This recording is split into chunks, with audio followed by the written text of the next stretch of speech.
Oh, my goodness. What's happening? How's everybody doing? Got some coffee? Delicious. What are we talking about? Sorry, I'm a few minutes late. We got My Knees Hurt here. We got Earl. We got Chris. We got Victor. Good to see all you guys. All right. What's happening? I didn't put up any videos this week. I'm sorry about that. I got 3 in the can almost, though. Just kind of trying to get a lot of things recorded before I go on tour. And then I can edit and like put them out because it's going to be, a couple months that I'm out. So, but I will put up one this week for sure. I think for the Royal Flash from so Overdrive from VS Audio, Dual Overdrive, new version of that one. And that's basically done. What else did I finish? I finished a video for something else I can't even remember. But cool stuff coming. This is what I'm working on right now. The 2 pedals from Ola Solar. So it's the Boost EQ and the tuner. And just making a video for those. Right now I've got his Chug EQ boost in the loop of my PT15. I'm kind of scooping mids and trying to get kind of more metal thing going on the kind of core Marshall-y tone of the amp. Just kind of like, brutalize it a little bit. Make it chug, as he says. And the tuner is really interesting.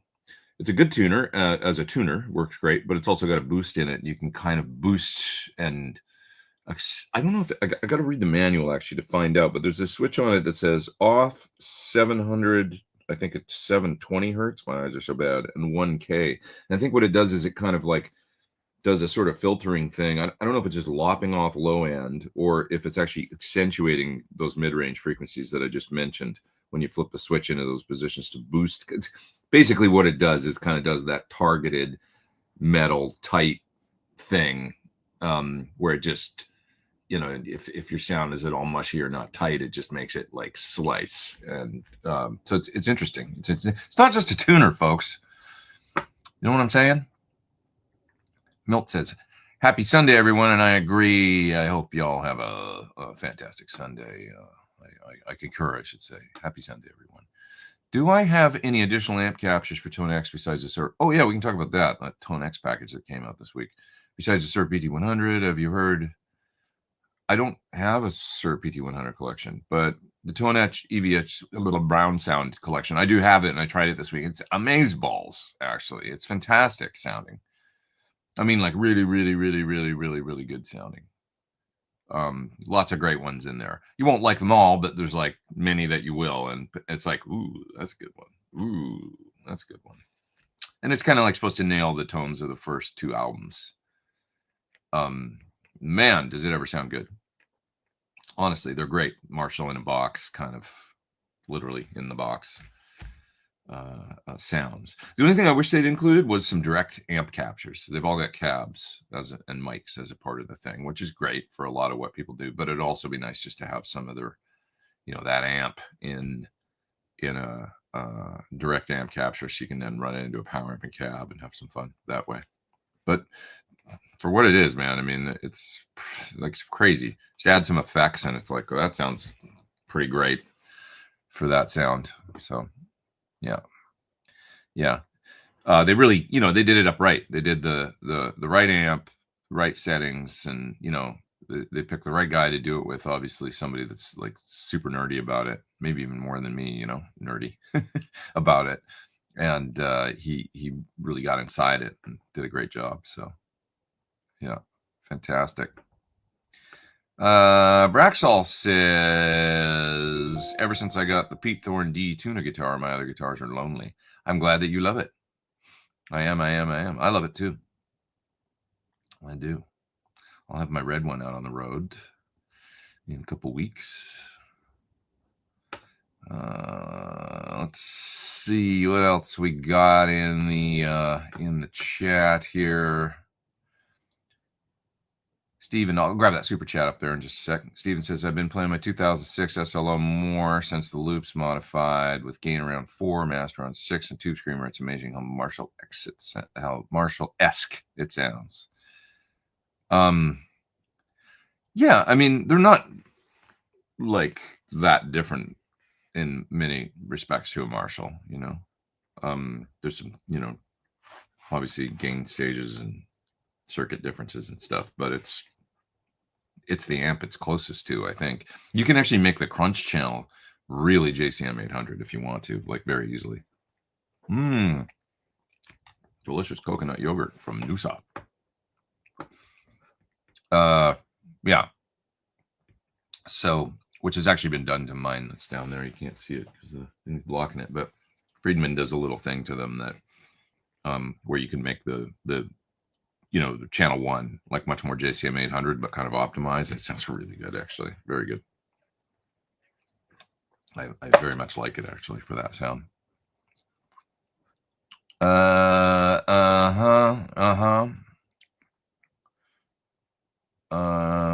Dakota says, a friend of mine who looks a lot like early 90s Mariah Carey lives in your area.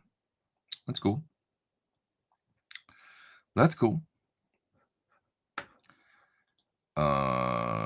Clabber Peas in SEK 50 denomination says, howdy, thanks for the super chat. Appreciate you.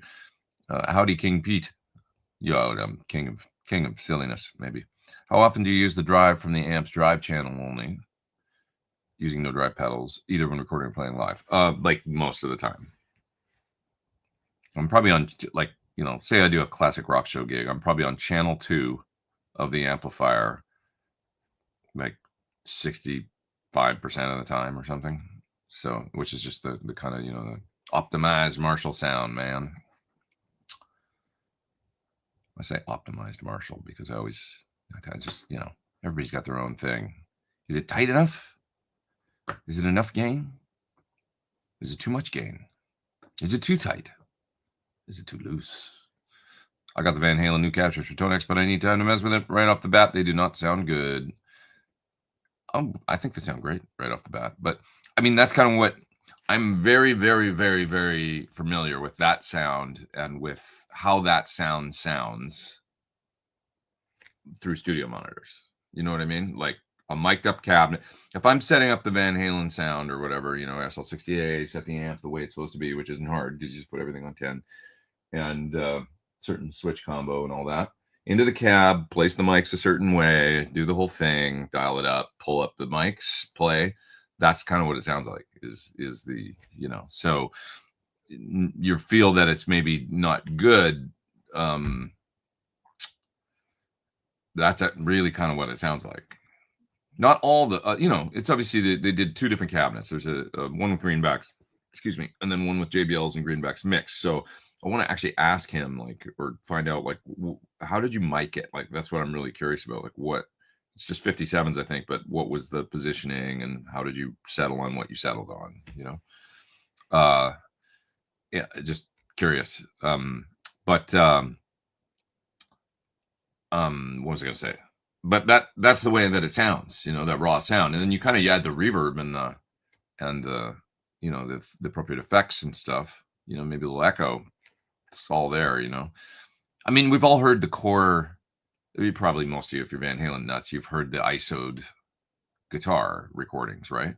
There's a bunch of them. I mean, I think there's a lot of them on YouTube now and stuff. But certainly the Running with the Devil isolated guitar tracks. I mean, you could probably go listen to that right now. I mean, it's not like on its own. I love it. I mean, I love how it sounds, and I know because you see the potential when you add the reverb and everything of where it's going to go. You know, a finished album is a finished album. But when you hear the raw tone, sure, does it sound like, is it super pleasant or like, you know, it's like, no, it's kind of, it's, you know what I mean? It's just sort of bright and a bit cold or something, like, you know, and really raw and very, you know, but that's what you start with. And then you know, do all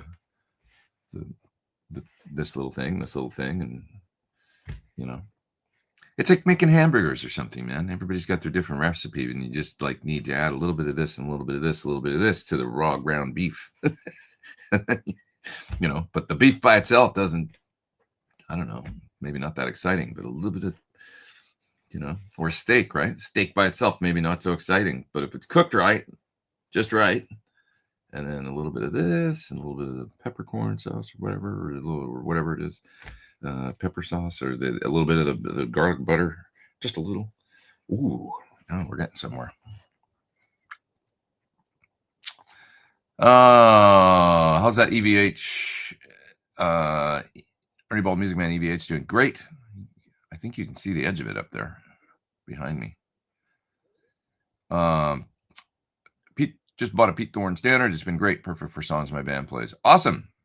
I'm so happy that you guys get these guitars and that you use them as the tools they are designed to be, and that you like them, that they work good for you. This will be the first tour in a while that I've actually, like, I've got a couple other guitars out, but I don't really need like a Les Paul style guitar, so don't have one. Don't really need like a Tele, so I don't have one. You know, it's going to be all the main guitars that I'm playing. The electrics are Pete Thorn models. That's me. You know, I'll have my new PT Traditional 90 sitting here right beside me.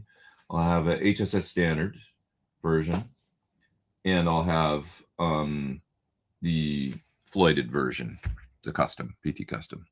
Those are the main guitars for most of the set is those 7-string for a couple things. So there it is back there on the stand. And then I've got a couple other guitars for specific songs that are, you know, other things where I just need that guitar for that song for a certain thing. But I don't want to spoil the set, so I'm not going to say what it is. But yeah, that's the body of the whole thing. I mean, 90% of it is all just my models. So I wish I could take one more, which would be my 2 humbucker version. I would have that out too, just for fun, to be able to play on some things. But yeah, I'm not going to take it. So this time, at least, I won't have it out. I could actually use it on one thing now that I'm thinking about it. It would be one thing it would be really appropriate for it, because I'd love to have the 2 humbucker sound of it. I got to think about that a little bit. Thanks for making me think of that. Thanks for bringing me around to that there is one thing but I don't know how I would bring it. Why did you decide not to have a 24 fret variant of your signature? There's enough notes, man. There's enough on a 21 fret for me. I kind of like 21 fret guitars, to be honest. 24, I do. There is one thing actually in the set that I kind of need the range on, and it's actually on the 7-string there. That's 24 frets that we're playing. It's a Steve Vai number, and I have to go way up there. And it's like, oh, I do need this many frets for this one thing. But most of the time, for what I'm doing, I find that 22's plenty ample. A lot of it has to do with that positioning of the neck pickup thing.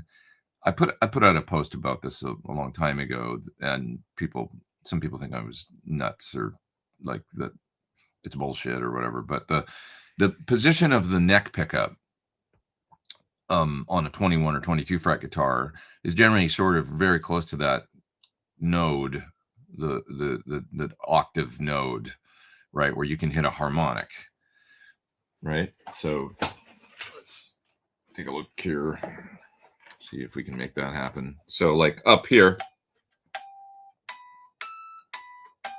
right, that sound, hopefully you can hear that. It's so like, so if I'm playing that, it's like just basically like, it's hard to see because of but you can see when I'm hitting where that is like just right behind the pole piece of the guitar, right? Well, if you have a 24 fret guitar, it pushes the neck pickup a little bit because the 24 fret is the node. And then it pushes the pickup a little bit further forward. And I just find that, I mean, suffice it to say, it's a slightly different sound when the neck pickup is a little more forward. And I like it under that node because I think it does something to the especially, I don't know, it just has this like, it's not that it's got harmonics, it's almost that there's a hollowness to it, that Strat neck pickup sound, that, you know, blowing over the top of a Coke bottle sound. I think there's multiple things about a Strat that is the reason for that. Like one of them is the bridge and the saddles. springs and the type of saddle, the bent saddles and all that. There's like more overtones and less fundamental or something. But then part of that on the neck pickup is the pickup and the placement. I'm convinced of where the pickup is. No matter what it is in a certain place that where I just like the sound there and not forward, whether or not it's got anything to do with any kind of cancellation or, where that harmonic note is, who knows? But that was always sort of my assumption anyway. Maybe I shouldn't assume things. It makes an ass out of me and you. All right. Which of the new PT traditional do you prefer, the ash or alder? Oh, I really like them both, to be honest. I have one of each, but I haven't directly compared. I am going to take, this is a little aside, a little something to know about it. I'm going to take this one, actually, which is my alder version, out on tour. I do have an ash one that is already, over in the UK. But the problem is that I discovered, and this was through, prototype and taking it on the road and stuff. And I realized that I wanted to make a change with the maple necks that are roasted. Sometimes when the color isn't always totally consistent. Sometimes the roasting will come out a little darker. And this was a pretty good example of a fairly dark one. And with bird's eye, which is beautiful, but it creates patterns on the neck, right? And on the side of the neck. So what we discovered was with the black dots, which I didn't want to use pearl on a maple neck, so I didn't want to use, you can't do clay. It'll look like you won't be able to see that. So the most obvious thing is black, but they could be a little bit hard to see, especially the side dots. I don't really care about the dots on the face. Those are good enough. I can see those, but it's the little side dots. And I was discovering on stage in the UK that is like, I can't see where I am. I can't see the neck. So see those guys? Loom inlays. That's the answer. The little white with a black circle around them, and those glow in the dark. And they light up like crazy. So you can see them really good on a dark stage, no problem.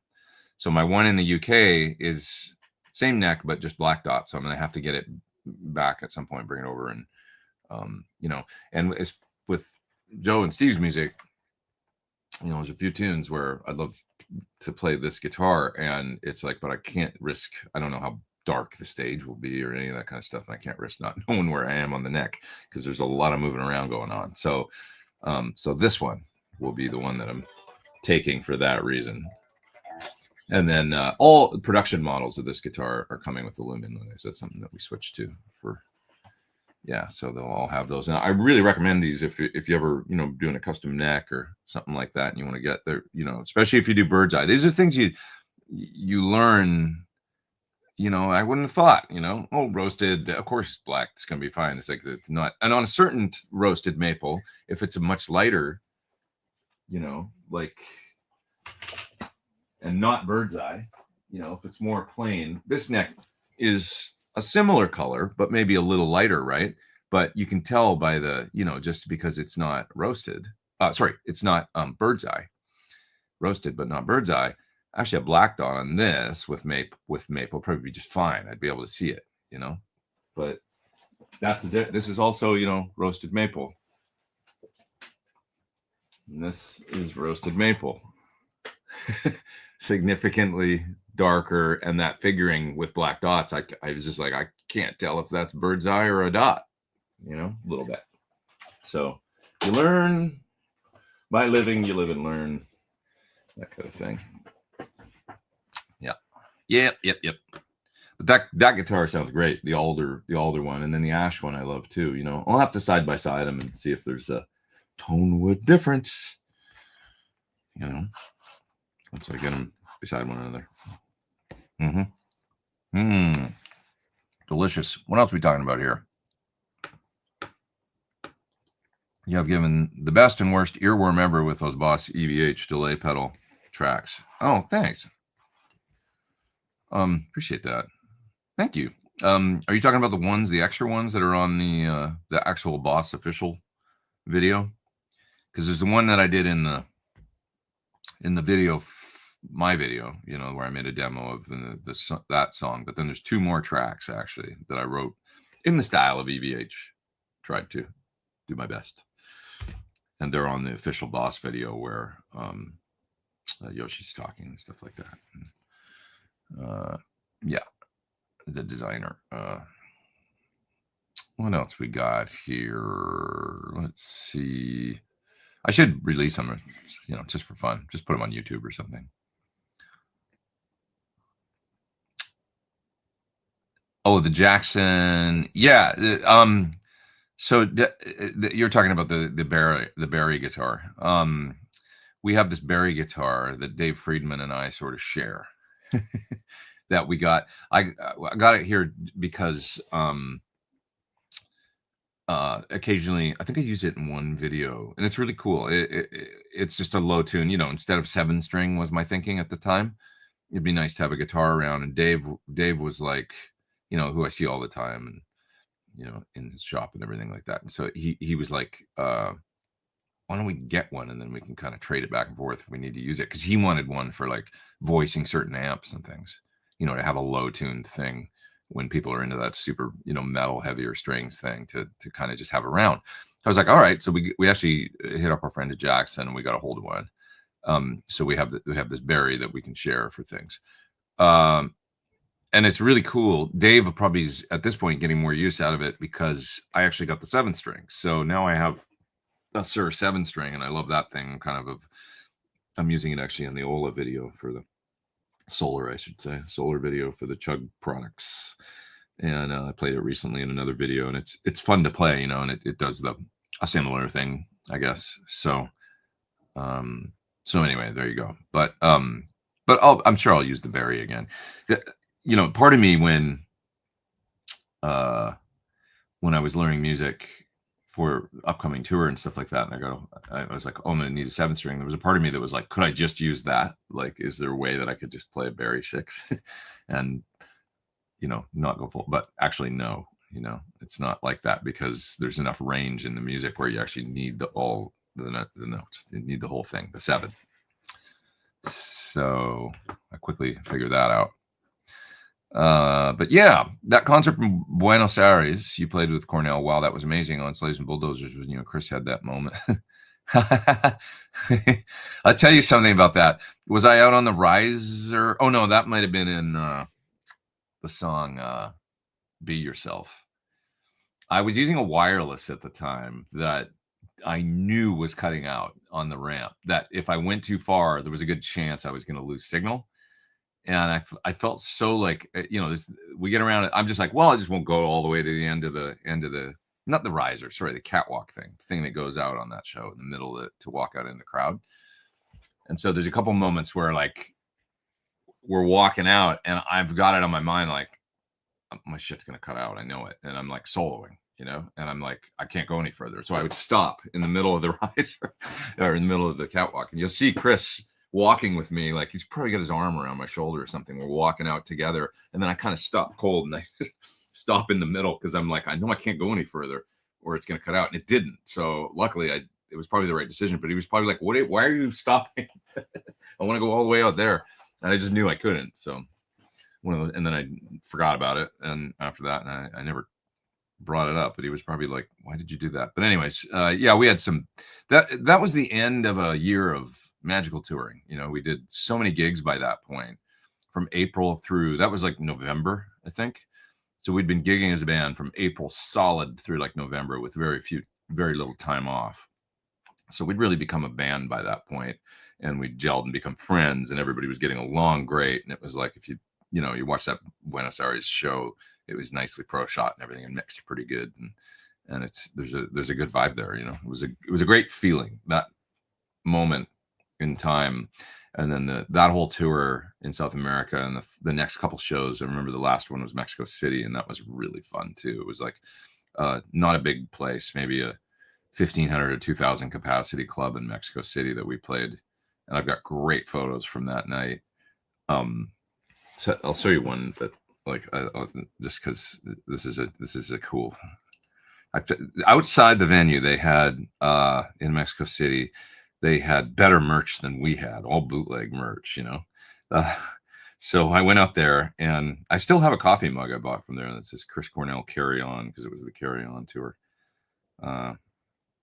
And but anyway, I went outside and I bought a shirt that was way too small for me. I don't know what I was thinking with the size. I used to do that. I used to buy shirts that were just too small, and then I realized at this point now in my life I'm legit large. So, but here's a picture from that night in Mexico City with my Soundgarden Bad Motorfinger shirt on, and Cornell with his hand on my head for some reason, with the old black Les Paul.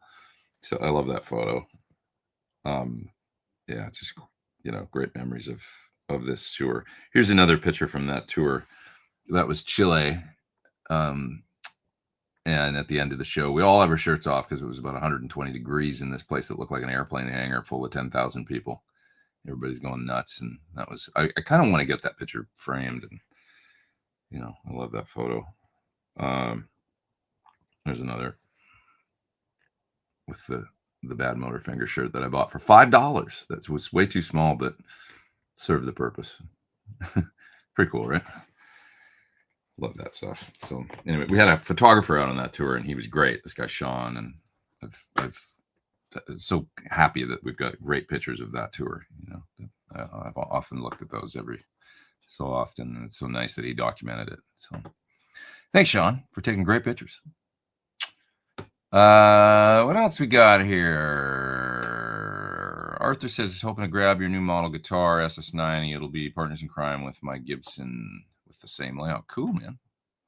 I love the guitar. I play it a lot. I can cover a lot of ground with it. Love it. Do you use compression live? Yes. More and more. Well, only on clean stuff. But if I'm playing clean, there's a compressor on. Unless I've got an overdrive on. Sometimes I combine them, overdrive and compressor. But yeah, I use a Sir Woodshed. And then a lot lately, I'm actually using my Unit 67, which is a dry bell boost, range master, simple EQ, and also a compressor. And so I've got it set for very light compression, moderate boost, bit of the range master character. And it's just this great color box that I turn on, and it just makes the guitar speak. It definitely, it's doing a lot, and it's, doing more than compression, but it's in front of everything. So like it's the first pedal on my board basically. So when I turn it on, and then if I've got a compressor on, it's compressing a bit into the compressor and also boosting it into the compressor. So it's making the other compressor compress a little more. And if I just need a clean tone that's really like, that double compression thing where it's like really in your face, a little louder, boosted, the color is optimized, where there's a little bit of the range master thing going on. So it's got a little more treble and it just speaks. Then I can always kick on that thing, even on cleans, and just have the sound go right to the front. So, there's some things that I probably, I was playing like, well, actually I don't want to spoil it. I want to talk about songs in the set that I'm working on because they probably wouldn't want me to do that. So, but I was working on a clean tone thing yesterday, and I was like, I think I'm going to use it on this. Like the question, sometimes it gets a little loud, so it's just like, will it be the right thing? But so I like when the tone, like, when you got a tone that's just friendly to play. And clean sounds are not friendly to play to me if they're not compressed. They're always like a little bit, it's a bit of a struggle, or can be. So it's like, get some compression going and some boost. And especially now I'm boosting into the other compressor and compressing a bit, boosting into another compressor. It just makes it like, this is easy, like friendly. And it sounds good too. Like, I'm like, what's the downside? I guess the downside is you don't have as much dynamic range, but to me, it just sounds good, if the gear is good. I like stacking compressors more than stacking overdrives. Yeah. All right.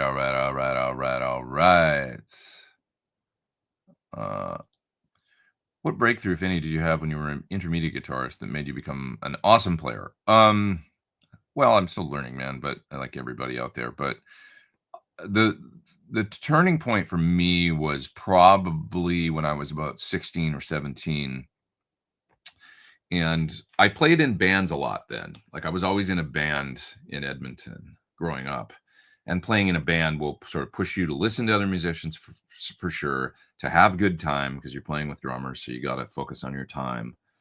And, making sure you can play things up to tempo or in the groove or whatever. And we were learning like hard stuff at the time. We were playing a lot of like you know, Van Halen and stuff like that required, you know, the dynamic and the finesse and all that and the fire. So that was really good for me. But it was also some players that I met around then. There was a real competitive scene, you know, in the 80s, sort of like, and I would see other people do things that I wanted to be able to do. And so it forced me into, you know, like, I want to be able to do that. And that this guy's better than me than that. So I would see in my hometown. So I would practice really hard.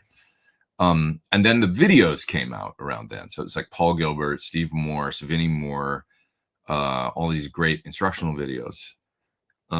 You know, REH, Hot Licks, all these companies. And I would just sit there and religiously work on those. And within about 6 months, my chops, I feel like it was when I was like 17, my chops went from like here to here, like where I just sat with the pick. And it was because of directly hearing, you know, Vinnie Moore and Paul Gilbert and stuff in these videos doing things that were so technical and so precise. And they would play them slow and then work up to speed. And it was like, oh, and I could just tell when I couldn't do that quite like that. So I would sit there with a metronome and just do it. But what I learned was those simple sort of triplet, you know, repetitive, you know, there was that's the first lick in the first Paul Gilbert instructional video, right? Right? I'm cold as all can be right now, but you know, to be able to get it up to that took me a little while where I had to metronome it.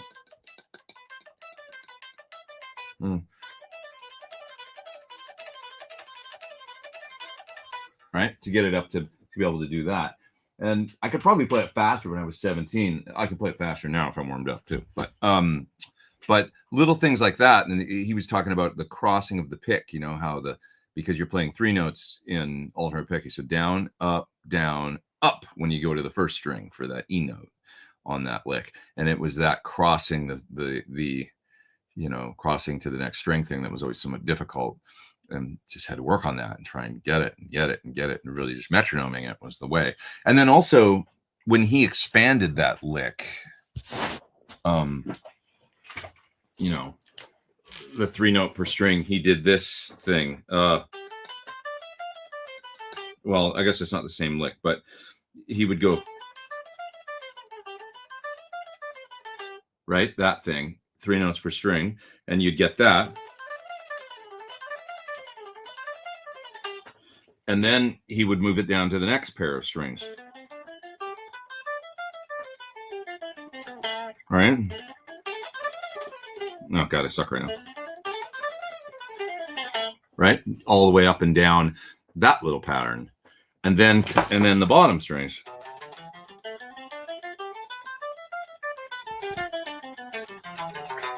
Right? And then putting those into play.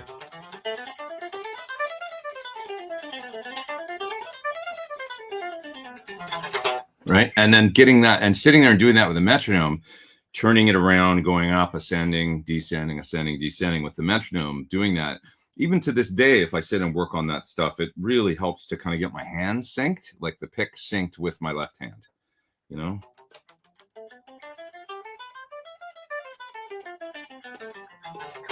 I would sit there and do that probably at that tempo right now for like 10 minutes. And then, I'm getting warm. I can feel, I find that with my playing like that. Then I start to warm up and I start getting into it and then I can feel it where it's like, now I can and my hands are like working together as a team all of a sudden, then I can get faster at it. So with the Vinnie Moore one, he was doing these, like in his video, he would do these ascending patterns like this. So like stuff like that, right? Or maybe what was the other pattern? So like that, right? And going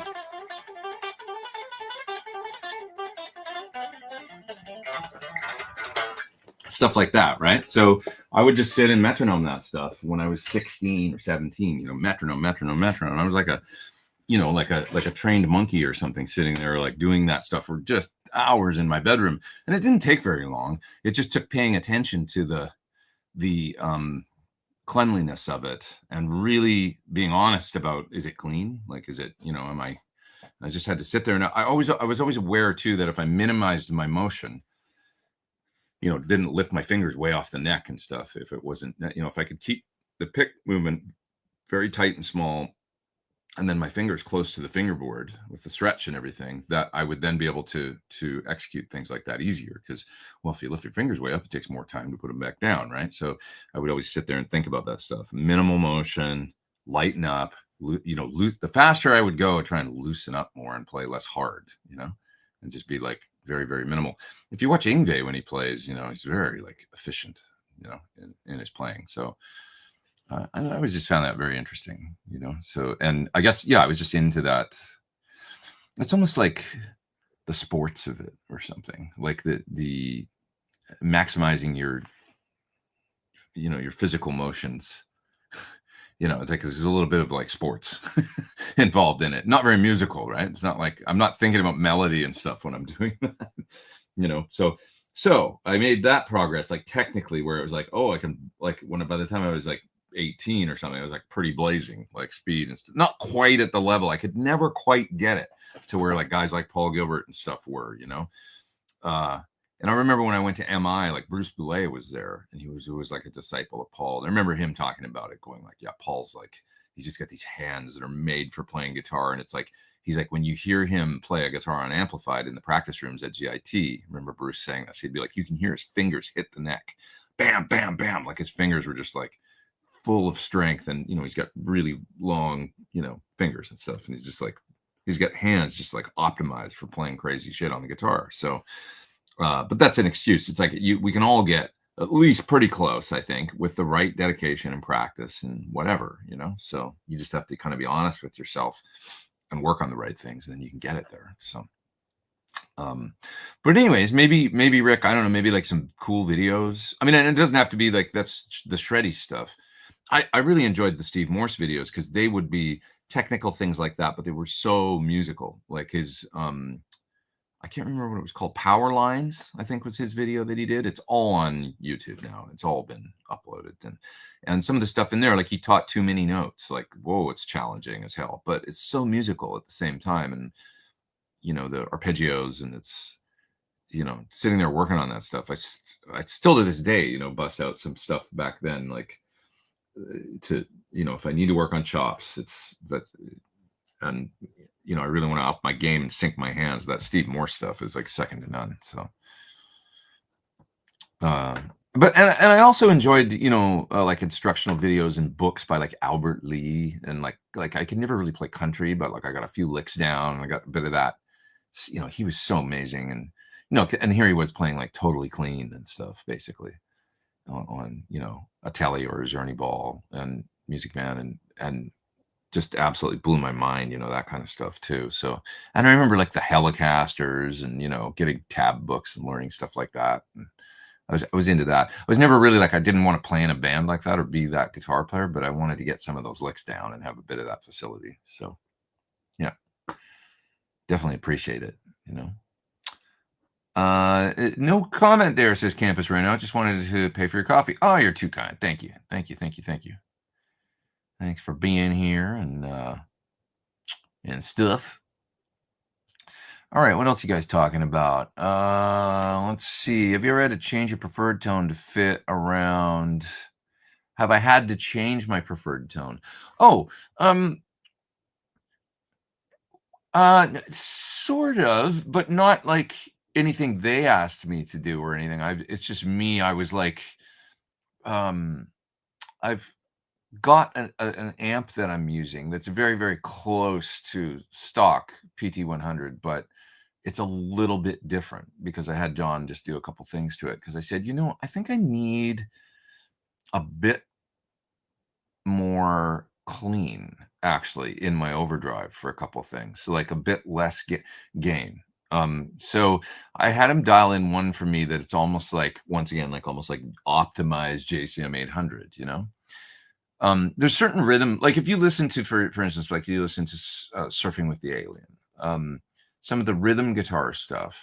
By the way, through learning a bunch of this music, I've come to really appreciate the Joe Satriani's rhythm guitar playing. He's exceptionally tight with his right hand and the feel and the groove and everything. And it's like having to get into it and actually learn it, you know. And I won't, once again, I won't name songs or titles or anything, but anything off of, you know, say, you know, Surfing with the Alien, you could go use as reference.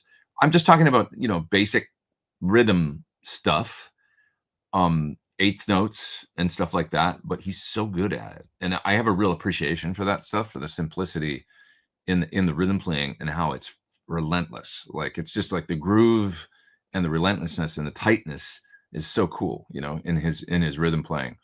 But there's also a lot of tones that are on the not so distorted side. So, you know, and part of that is me thinking, well, maybe this guitar is the right thing actually for some of that playing on those tunes, you know, with the P90 in the bridge, or, you know, my HSS standard over here, you know, a little bit less like drive. And then so with the amp, I wanted to kind of really nail that. But what happened in the process is when I had John do this little bit of a special, you know, mod PT100 thing, I was able to get there no problem. A bit more, you know, Plexi meets JCM 800, but optimized, not wimpy, still tight. You know, all the things that I like about it, taking that Marshall sound and optimizing it, right?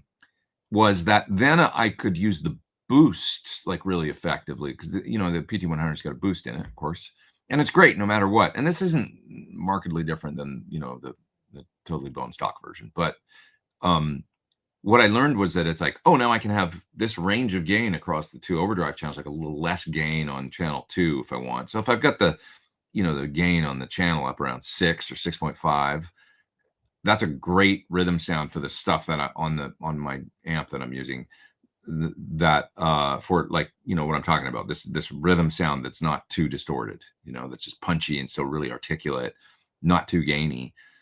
You know, just think 70s Marshall kind of, but really, really good, you know? And a little bit on the warmer side, like not necessarily, you know how I always talk about bright caps and I love big bright caps and stuff?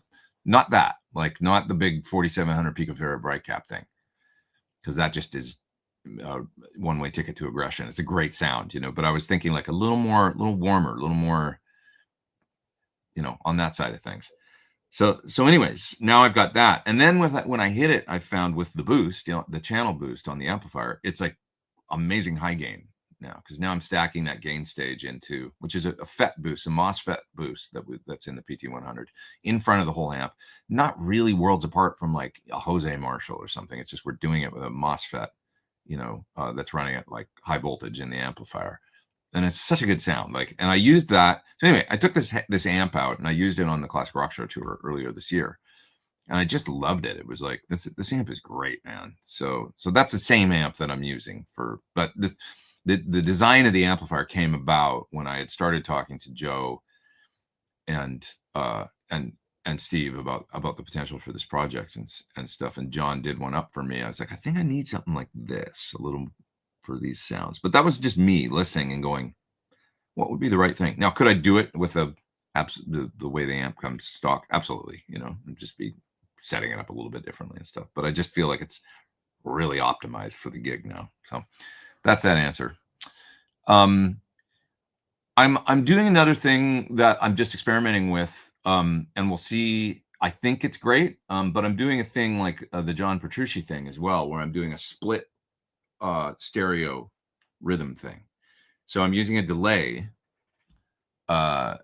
with I've settled on about 13 milliseconds, where one side is dry and the other side is 13 milliseconds delayed, which is more than John. John always said 7, but I find that that's a little, the closer that you get in time, you know, if you go to 7 to 6 to 5 to 4 to 3, it sounds like the sound is closing in and getting closer, and also a little more comb filtered. But when I went to 13, it's like, well, this is tight enough for me. I'm not playing like super articulate fast metal, you know, it's like more like rock tones. And so for me, the 13 millisecond split, it's just like the guitar goes like this in the speakers and it's real wide. And I did that because I'm like, well, these guys are going to be soloing up the middle a lot. And maybe I can be wide rhythm guitar, you know, hard pan me in the PA, and I can just be this bed where I'm not a mono sound up the middle, and then you've got 3 guitar players all kind of like in that one zone. This does a split where it creates a bit of a hole in the middle. And when I play along to the records, you know, I get very scientific about this stuff, but like if I load down the amps, right, use Sir load boxes, and then I put it in my speakers here, and then I play along to the records, it sounds like I'm in the record, like because the sound is in the monitors. So I'm sitting between my monitors right now, thinking about the 2 speakers here, and it's like my guitar is like wide. Not only that, it sounds killer in in-ears, which I think I'm going to use on this tour. So in in-ears, I've got my own sound like wide, and then, you know, when I'm doing that kind of thing, I can have the other guys like right up the middle and be the lead guitars. And then I'm this big stereo rhythm guitar bed, but still tight, you know, and articulate. So I guess I have, yeah, that's the answer. That's a couple things in particular that I've done, but not to mention just a whole bunch of like, I really spent weeks on sounds and textures, and, you know, because that's kind of my role, is a lot of that, you know, textural, you know, there's no keyboard player. So it's like, I'm a bit of that role too. So, and just filling in things on, you know, there's songs that we're doing that you guys have never even heard yet. So it's like, you won't know the parts or anything, but I having a really fun time creating that stuff.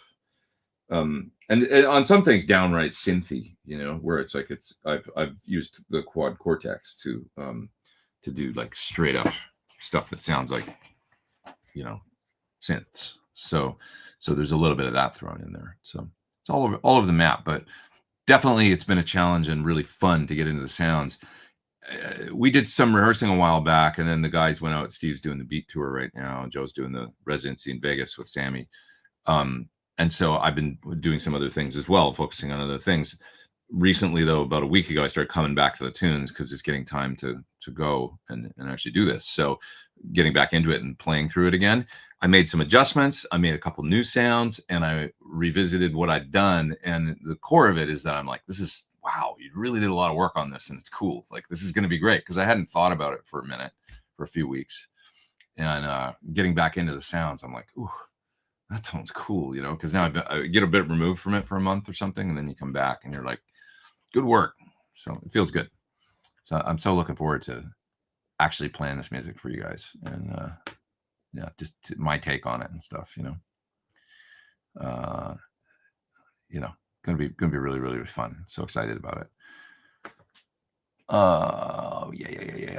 Remembering one of the greatest vocalists of time today. Can't believe 8 years have gone by since we lost Chris. Yeah, that's true. Yeah, I guess it is that day, isn't it? I hadn't even thought of it, dude, to be honest. Was it the 18th or the 17th? I can't remember, but I hadn't even thought of that. Yeah, but I tend to not think of those things, you know.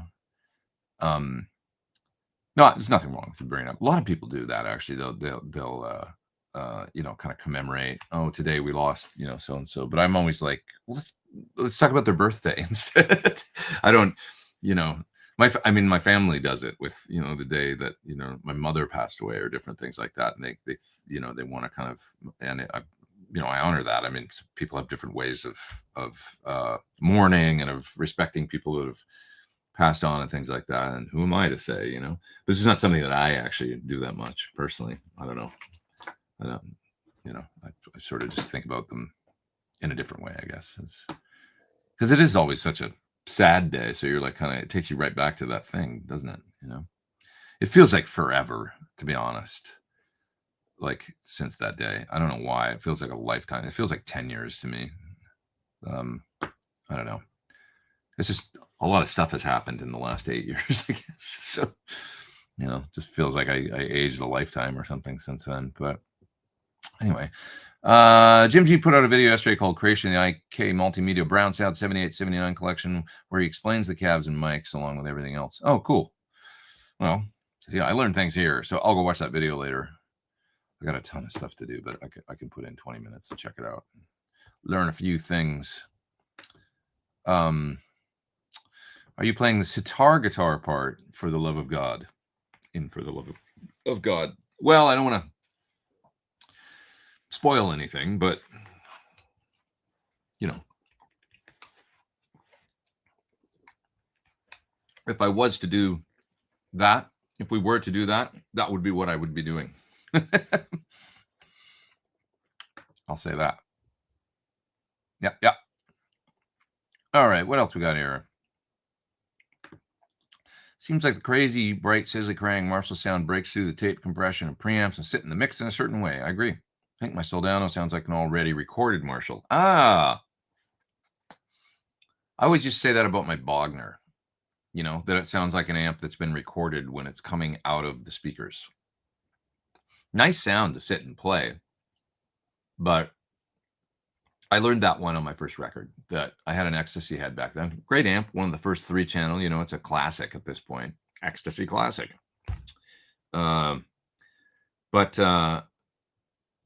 Yeah, I did find that.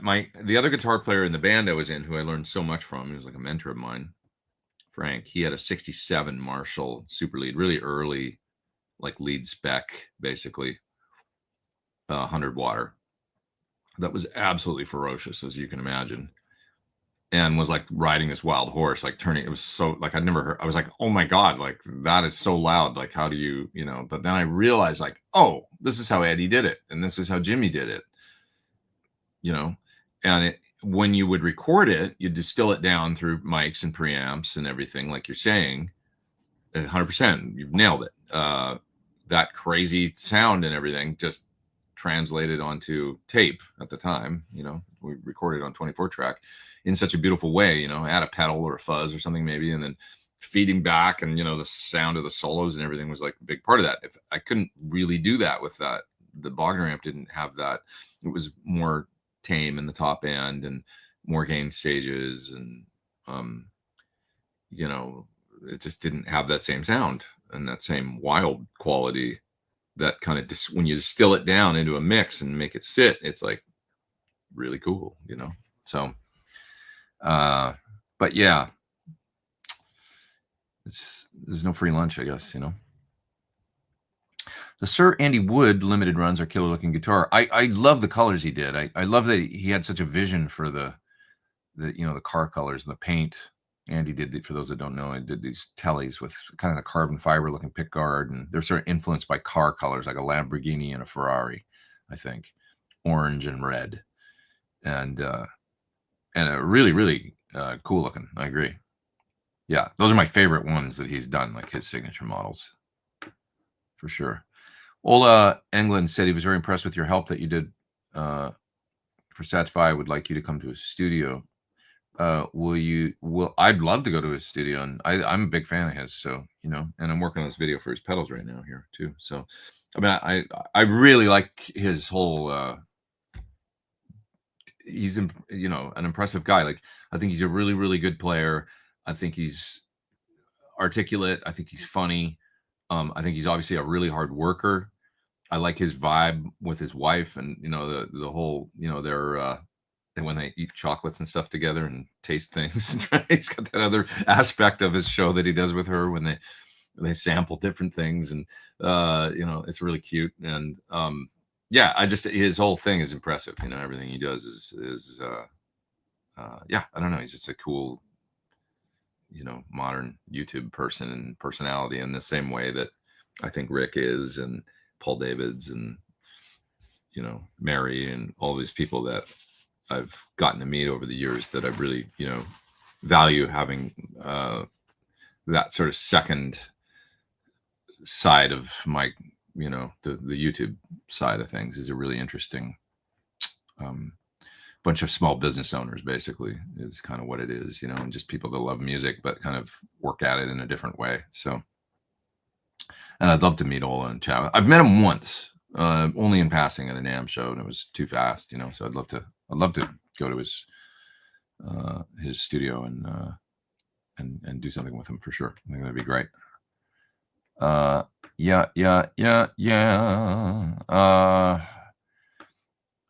know Satch was big on the neck pickup location for a 22 fret guitar. Yeah, he has 24 on some of his guitars because he probably needs it for there's the music versus the, you know, the pickup position thing, and it's always a bit of a balance. But yeah. I'll have to talk with him about that and see what he thinks about it. Actually, that sounds like bus conversation.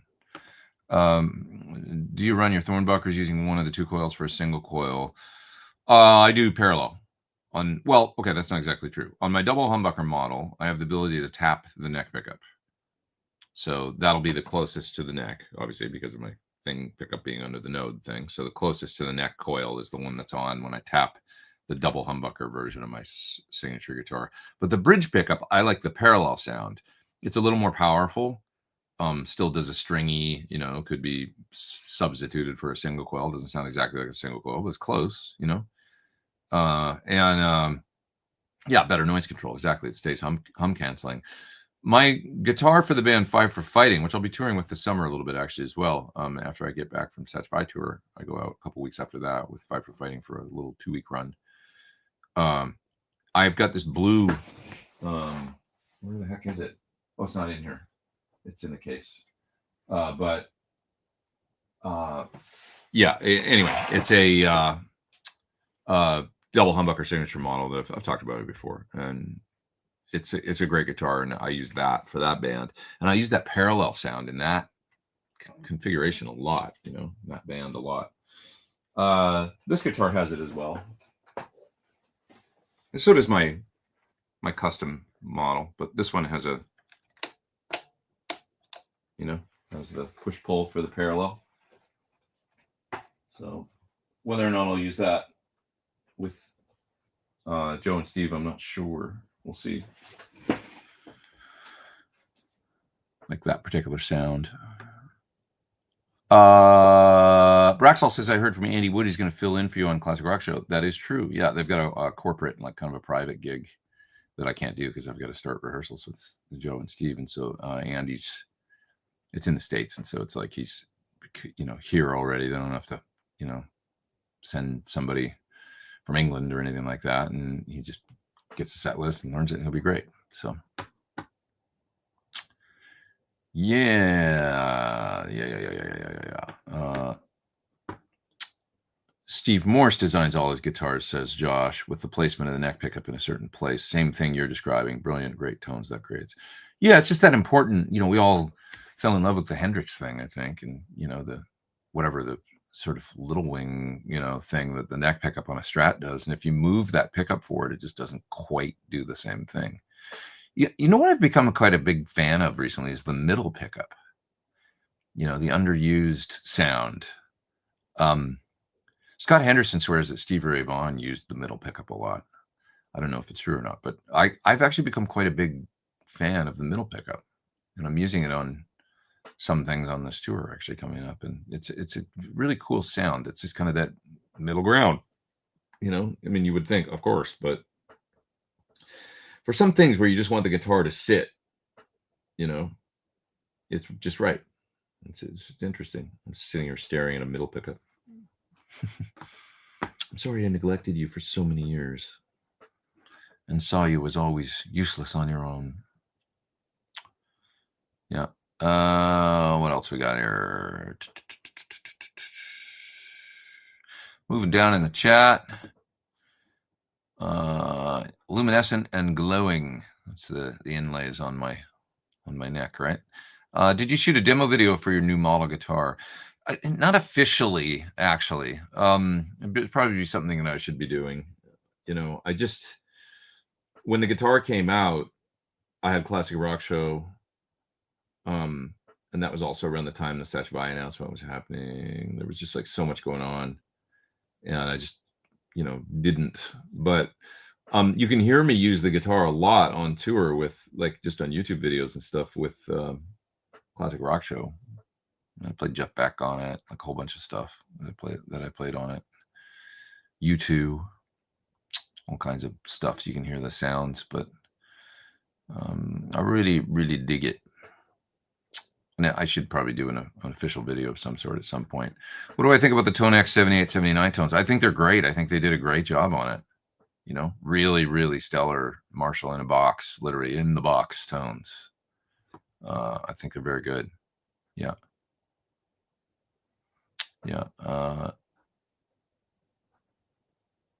What else we got here? What are my thoughts on stainless steel frets? Well, I really like them.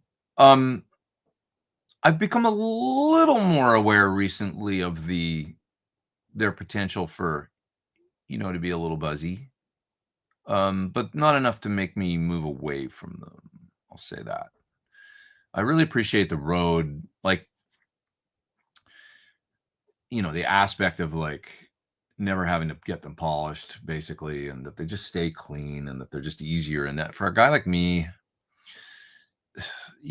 it's always a balance. It's like if you're a working player and you've got techs at your beck and call and stuff like that that do great fret work, I guess you could be all nickel and just always have your frets in tip-top shape and stuff like that. It wouldn't be a problem. But for a lot of us out there, like I know everybody that uses stainless steel,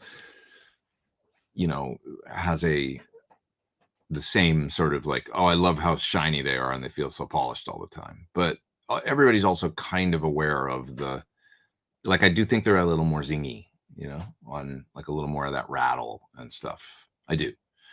And I know that that's the main complaint. That's the one big downside, that, but does it really, it's like in the context of most of the stuff that I'm doing, where I'm in a mix, it's like, it's not really that big of a deal or noticeable, any of that stuff. So,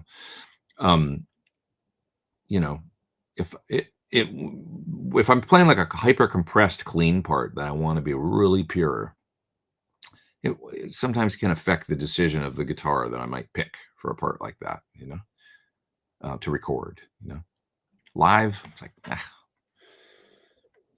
so anyway, have you listened to the new Sammy Hagar tribute to EVH song? Yes.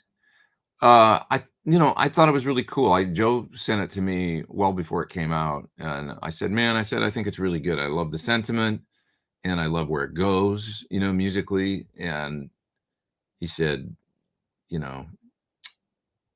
some people are going to like it. Some people aren't, something like that. And I was like, yeah, of course. But I was like, I think anybody just kind of hating on it is just being a little bit of I think there's so much sort of negativity out there in the world that sort of, a lot of people just poo things and they get, like, I don't know, man, it's just a song, like have some fun, it's like, since Sammy was never like,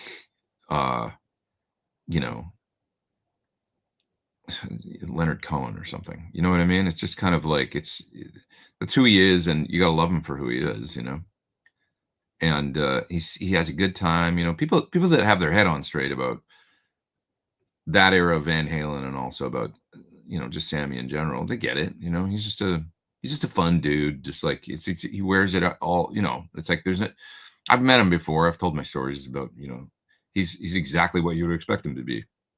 And you wouldn't want him to be any different, and so I like that he did the tune and I like Joe's contribution to it. And, kudos to Joe for like putting himself in this position where you get this scrutiny from people that are like really hardcore Van Halen fans, and nobody can ever be Eddie Van Halen. It's just not in the cards, for anybody to be. You got to be yourself and just. But I feel like these guys have done a good job of,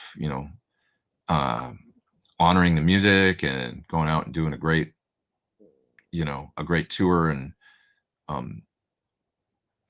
it'd be a perfect world if we could still have all of our heroes here to go out on tour and have a great, be able to recreate that magic. But that's just not reality. So we got to do the best we can, which is go play some songs, and just honor it and have some fun. Sammy and Michael were a big part of that.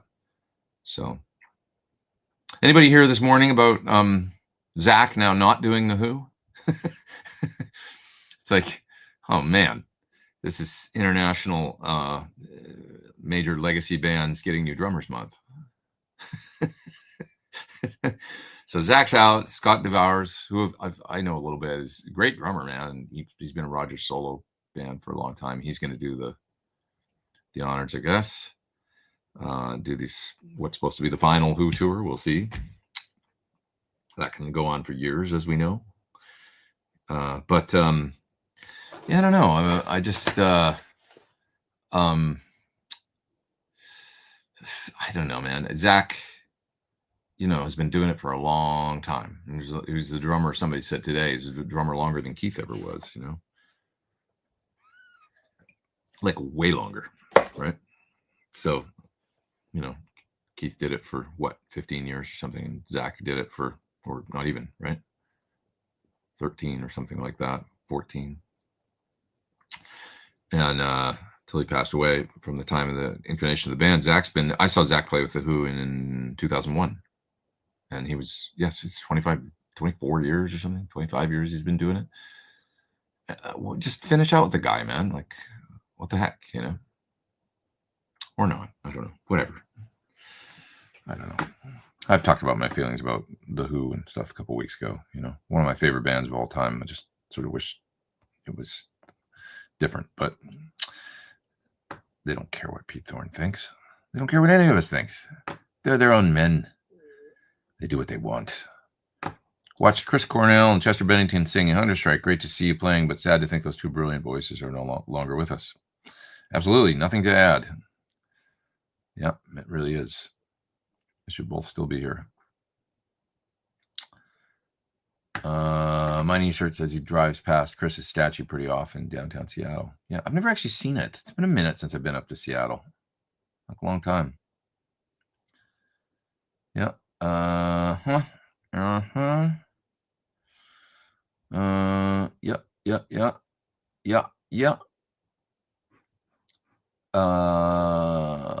Who else have we got here? Let's see.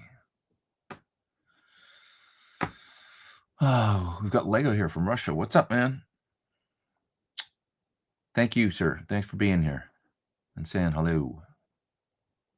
Thank you. Do you consider yourself a professional musician, studio musician, or tour musician? Well, I guess all those things. One or all. Whichever one you pick. How do you practice? What do you practice?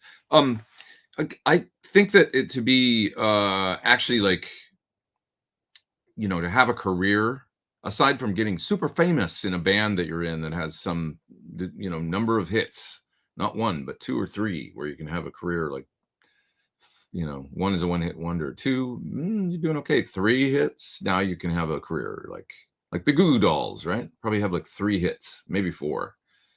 You know, can still go out and play and do, like, you know, that's a career. Fight for Fighting is a great example of, you know, a few singles. John can go out and tour every year and it can, you know, and do well. So it's like, aside from that, which is a 1 in a million, you know, just not that many people get that chance and have that success.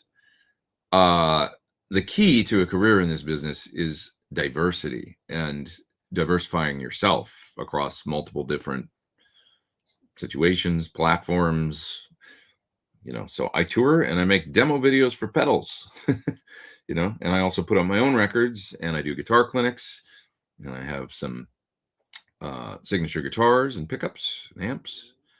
And I occasionally do sessions, you know, for people and play on records and stuff. So overall, I'm a professional musician that's diversified, I would say.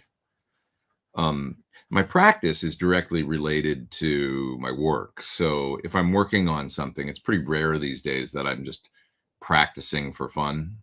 I generally have things to do, but that serves the same purpose of practicing. So it's like, okay, I need to learn these 12 songs, like, because I need to know them in 2 weeks.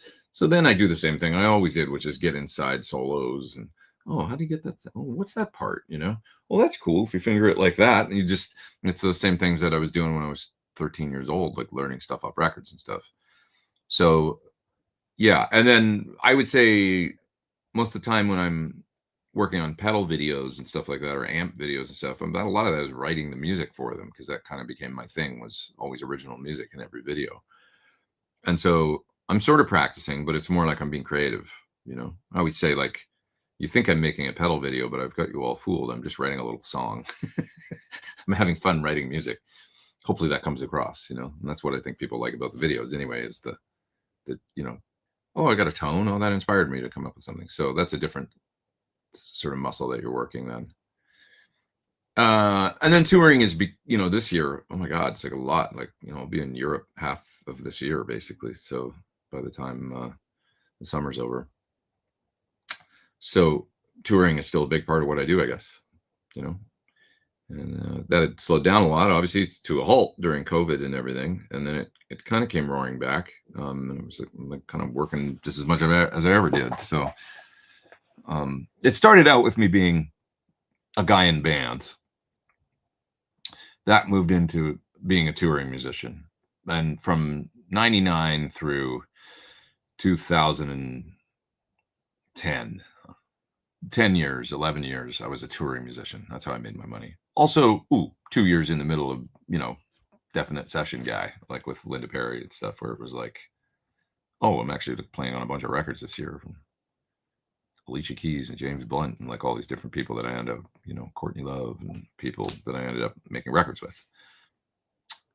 And so, a little bit of, and then that continues. And that was before too. I did sessions in the 90s and stuff, but I never became like the Tim Pierce or anything like that. It was more touring as the primary thing.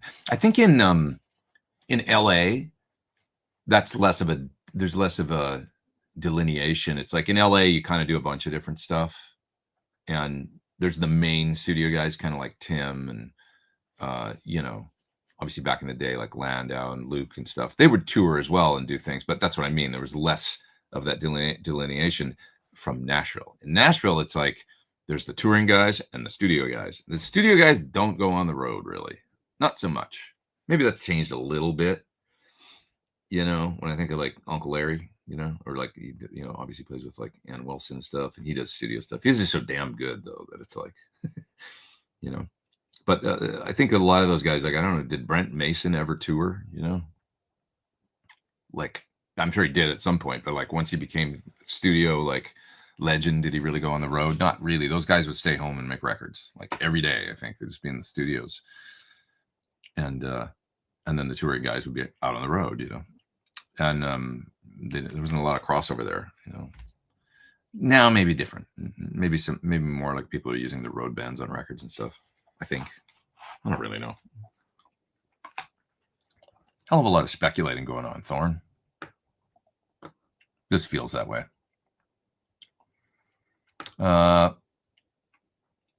Just kidding. Far from a salesman. Did you say I'm a salesman? I'm in sales. That's part of what I do. Have you seen this pedal? I'm in marketing and sales. Part of what I do. I'm okay with that. Keep putting good vibes into our community. Thanks, man. Appreciate it. Yeah, I hope I'm a good vibe salesman. Yep. All right. What else here? I find that some guitars and need compression more than that. Sure. PRS 8515 pickups really benefit from compression. That's cool. Yeah, it's strength of pickups and things, certainly with single coils. I like compressors. Have you played any of the Crab amplification amps? I haven't. No, I have not. Hope the Oilers can crush the Stars. I hate the Stars growing up in Minnesota. Yeah, we'll see. I mean, it's sort of shaping up to be really similar to last year, ain't it? Except the Oilers are really on a, they're in a good place right now. I'm loving watching hockey again, man. It's like, so the problem is that it takes a lot of my time. I don't have a lot of time this week, but I'm like, it gets around to 6:00 and I'm like, I got to get out of here and go watch the game. I've become this friggin' sports fan. I was never a sports fan. All of a sudden I'm like that guy. It's really fun. I like to have it. It makes me feel, I don't know. It's just fun to be a part of and to get into it and get really invested in it. I just never experienced that before. A lot of you guys, but probably the majority of you know what I'm talking about. And I'm like, yeah, of course. Like from when I was a kid, I was into football or whatever. It's like, I just never had it. I didn't have the bug for it. I didn't care. It wasn't interesting to me.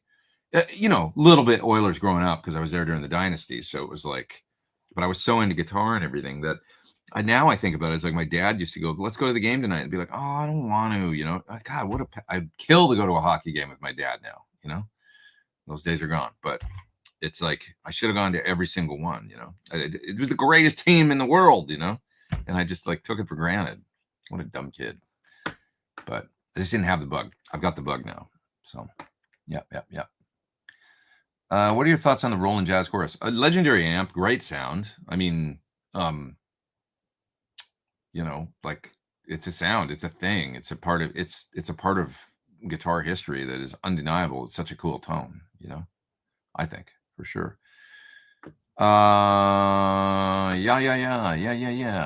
Steven's asking Ibarge if he's going to see Joan Jett and Billy Idol. Man, I watched a whole bunch of the Billy Idol show the other day that got uploaded to YouTube recently, and there's like a whole like quite well shot. It's not pro shot, but it's like, you know, phones. And man, they're sounding great. Like Steve and Billy Morrison and my buddy Eric and Paul Trudeau, they just got killing it up there. Billy sounds great. They look like they're having fun. It's a really, really good show, and the stage is gorgeous. The screens and all the visuals and stuff that they got going are so good. It's like I just was watching it and realized like that I was getting lost in it, and like wow, this is really good. Like top of their game. Sounds so good. So kudos to those guys. Go see them if you get a chance. Can you explain how you would go about choosing two amps that complement each other for a stereo setup? When I'm playing stereo, I generally use the same amps because the way I do stereo, you know, but it can be a neat thing to do two different amps.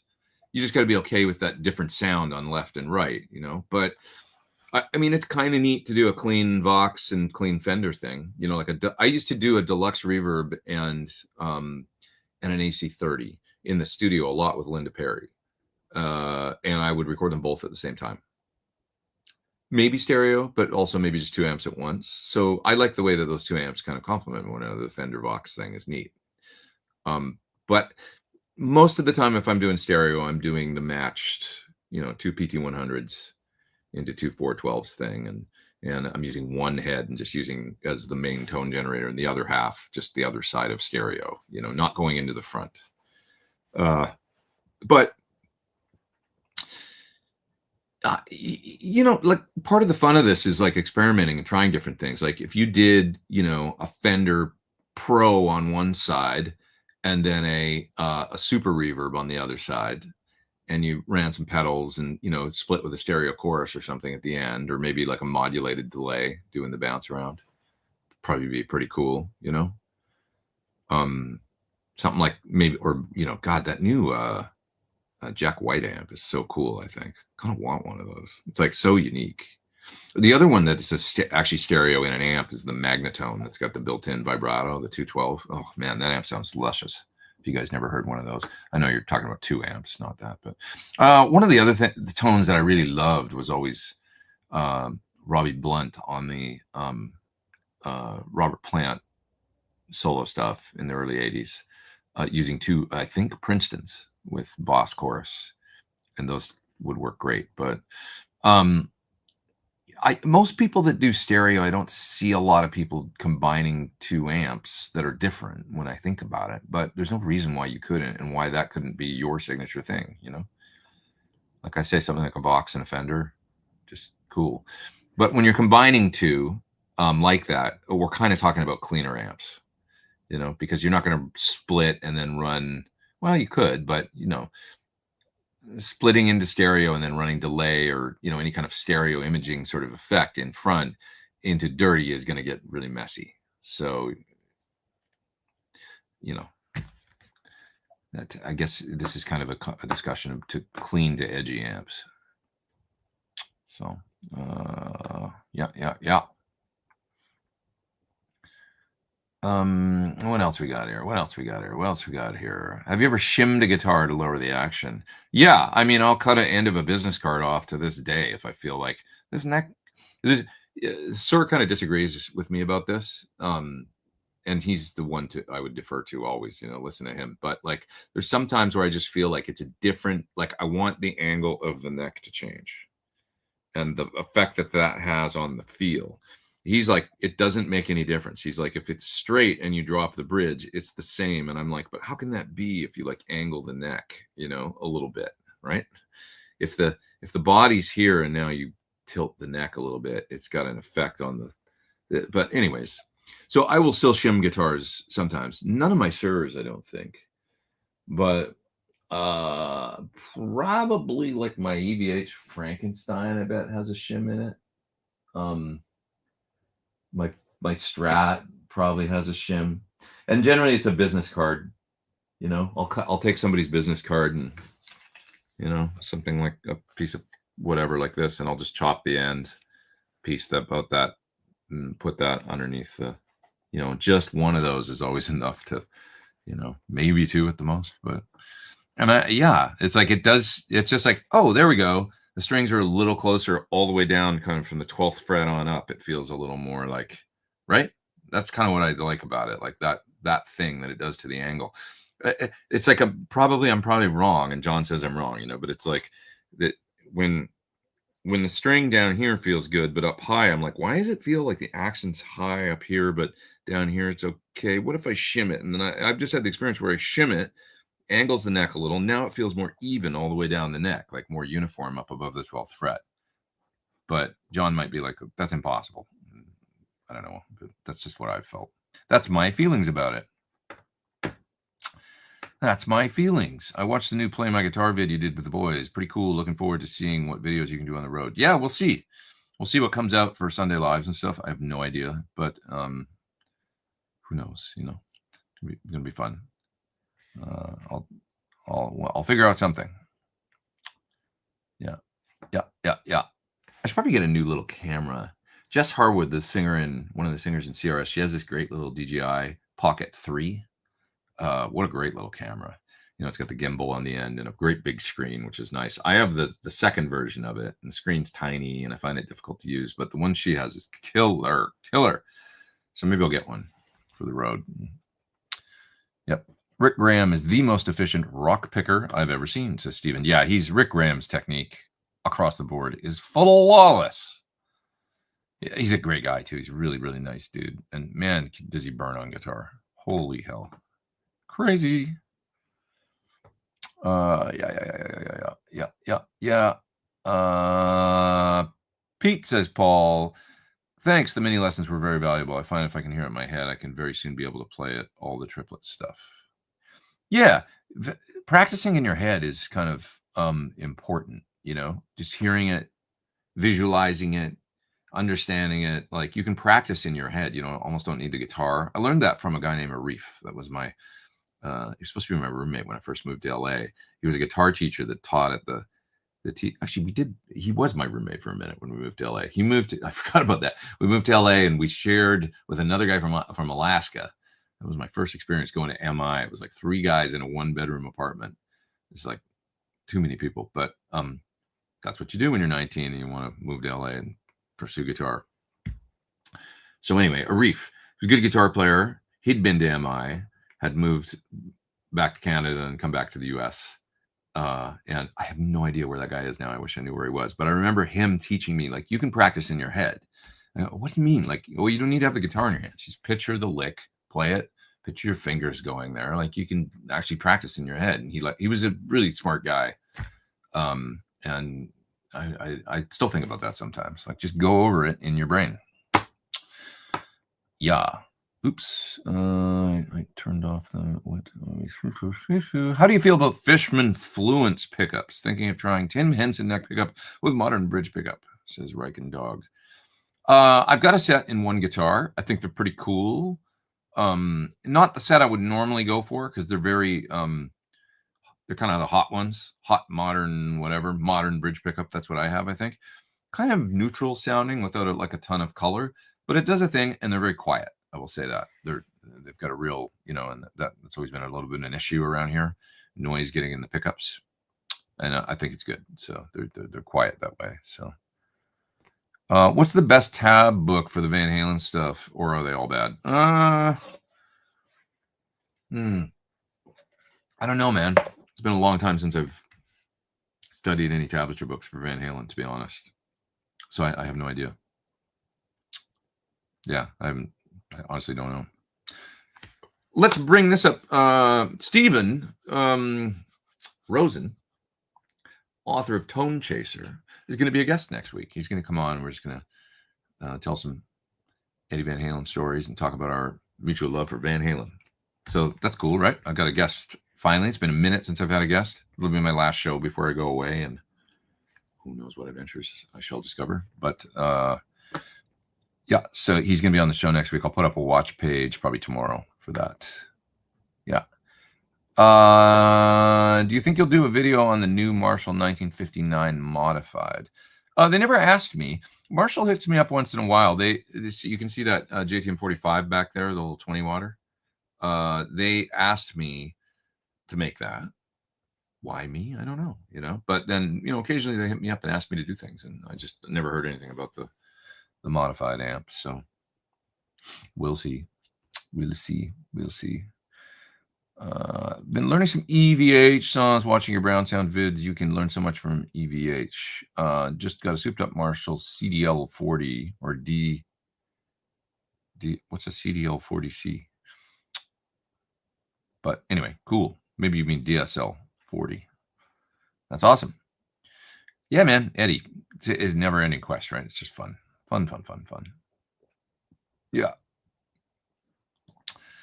Richard says, being a classically trained saxophonist, I learned a lot about efficient technique and not letting my fingers fly off the keys. Same with playing piano. Yeah, it's absolutely a thing. Totally a thing. Yep. Okay. See what else we got here. I watched an interview with Joe and Steve and noticed that Such 5 Band is made up of people that have all learned something from each other in the past. I don't know. I don't think Kenny Aronoff ever learned anything from me. Maybe. I don't know. But interesting observation. Interesting. Yeah. What's the difference between your Music Man behind you and the Wolfgang you used in the delay video? The neck on the Wolfgang is a little different than the Music Man neck. The Music Man neck has more radius.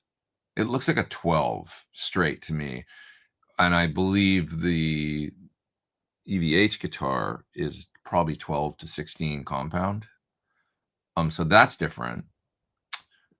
Pickups are, of course, different. I've never back-to-backed them. We should do that. Plug them both in and listen. But yeah, the neck on the Music Man's always feels a little smaller, and it's got that more radius, a little more vintage radius thing, actually. And then the more sort of modern, starting with the PV maybe onward, were more like the compound radius and slightly different thing. So that would be the main, that feel of the neck is probably the main thing, that it's slightly different. I think later on they have actually gone to a wider neck and like bigger frets again and stuff. Because Matt Bruck has a really cool Wolfgang that's like it's painted like Eddie's Destroyer, with like the red and silver stripes sort of. It's really neat looking and kind of a flat. And that guitar, it's got a great neck on it, but it's bigger frets and it's definitely a little wider neck. Maybe it's 1 11/16 instead of like a 1 5/8 or something. But he just evolved over the years, different neck shapes and things like that. Philip asking once again, like what sorts of things I practice now. Well, it's just really just music for tours and stuff, that I'm working towards. I'm either writing songs and making my own stuff, or I'm working up things that I need to learn. So that every year I'm always learning more songs for tours and stuff, and that's just part of being a sideman. So that's kind of how I end up practicing, I guess. Is Steve Vai using his Synergy rig? Yeah, I think Steve's been pretty much Synergy devotee for quite some time now, and he really likes them, and they do sound great with his rig the way he's using them. And he uses a Synergy rig with a Fryette power amps and an Axe effects for most of his stereo stuff, post effects, and then some pedals in front. Joe is using third power amps, so he's all third power and has been for a minute. Does your Gillian resonate like crazy or kind of like any other guitar? It's definitely got an air to it, like it's made out of African mahogany, the Kaya, I think. So sorry, I think that's what it is. But it's got a definite, which is something we talked about. Gil was like, do you want it more like a rock machine, or do you want it a little more of that Telly on steroids thing? And I said, more of the Telly on steroids Jimmy Page thing out of this guitar. I've already got other Les Pauls that are just like, that straight up rock thing. And so that's what he did. And so it's on the light side, it's probably like 8.2 pounds or something like that, and has a nice resonance to it for sure. I wouldn't say like crazy, but it's really good, you know, really, really good resonance wise. How do you think that Marshall cab you have in the background would be for effects cabs in a wet dry rig? You mean the vertical 212? Probably really good. Yeah, you could get a couple of those, like alongside a 412 or whatever. Probably be neat. I assume you're talking about two, right? For like a wet, dry, wet. Yeah, it's a good sounding cab actually. So, and they look really cool. Yeah. Yeah. Yeah. Yeah. Uh-huh. Uh-huh. Uh-huh. Okay. Reading here. I think the 13 millisecond delay is perfect with that split. That's what I love. That's what I'd consider to be the perfect rhythm split. Leaves the middle open. Yeah, leaves the middle open. That's right. Leaves a little hole up the middle, and it sounds like it doesn't really sound like doubled guitars when you're playing it. It just sounds like a wide guitar. But if you listen to it when you're playing along to a track, it sounds like doubled guitars. It's like, oh yeah, the guitar's really wider in both speakers, and then the leads up the middle. So I'm like, this is gonna be cool. Like I think in a PA, I've never done it. This is my first foray into it, but I've been wanting to try it for a while, and I was like, this is the perfect time to try that on some of this material. So yeah, I think it'll give them ability to push the rhythm guitar a little bit more, which you know is something that I hope for. That I was sort of thinking of ways that I could make the guitar clearer so that I wouldn't get in the way, and yet have more.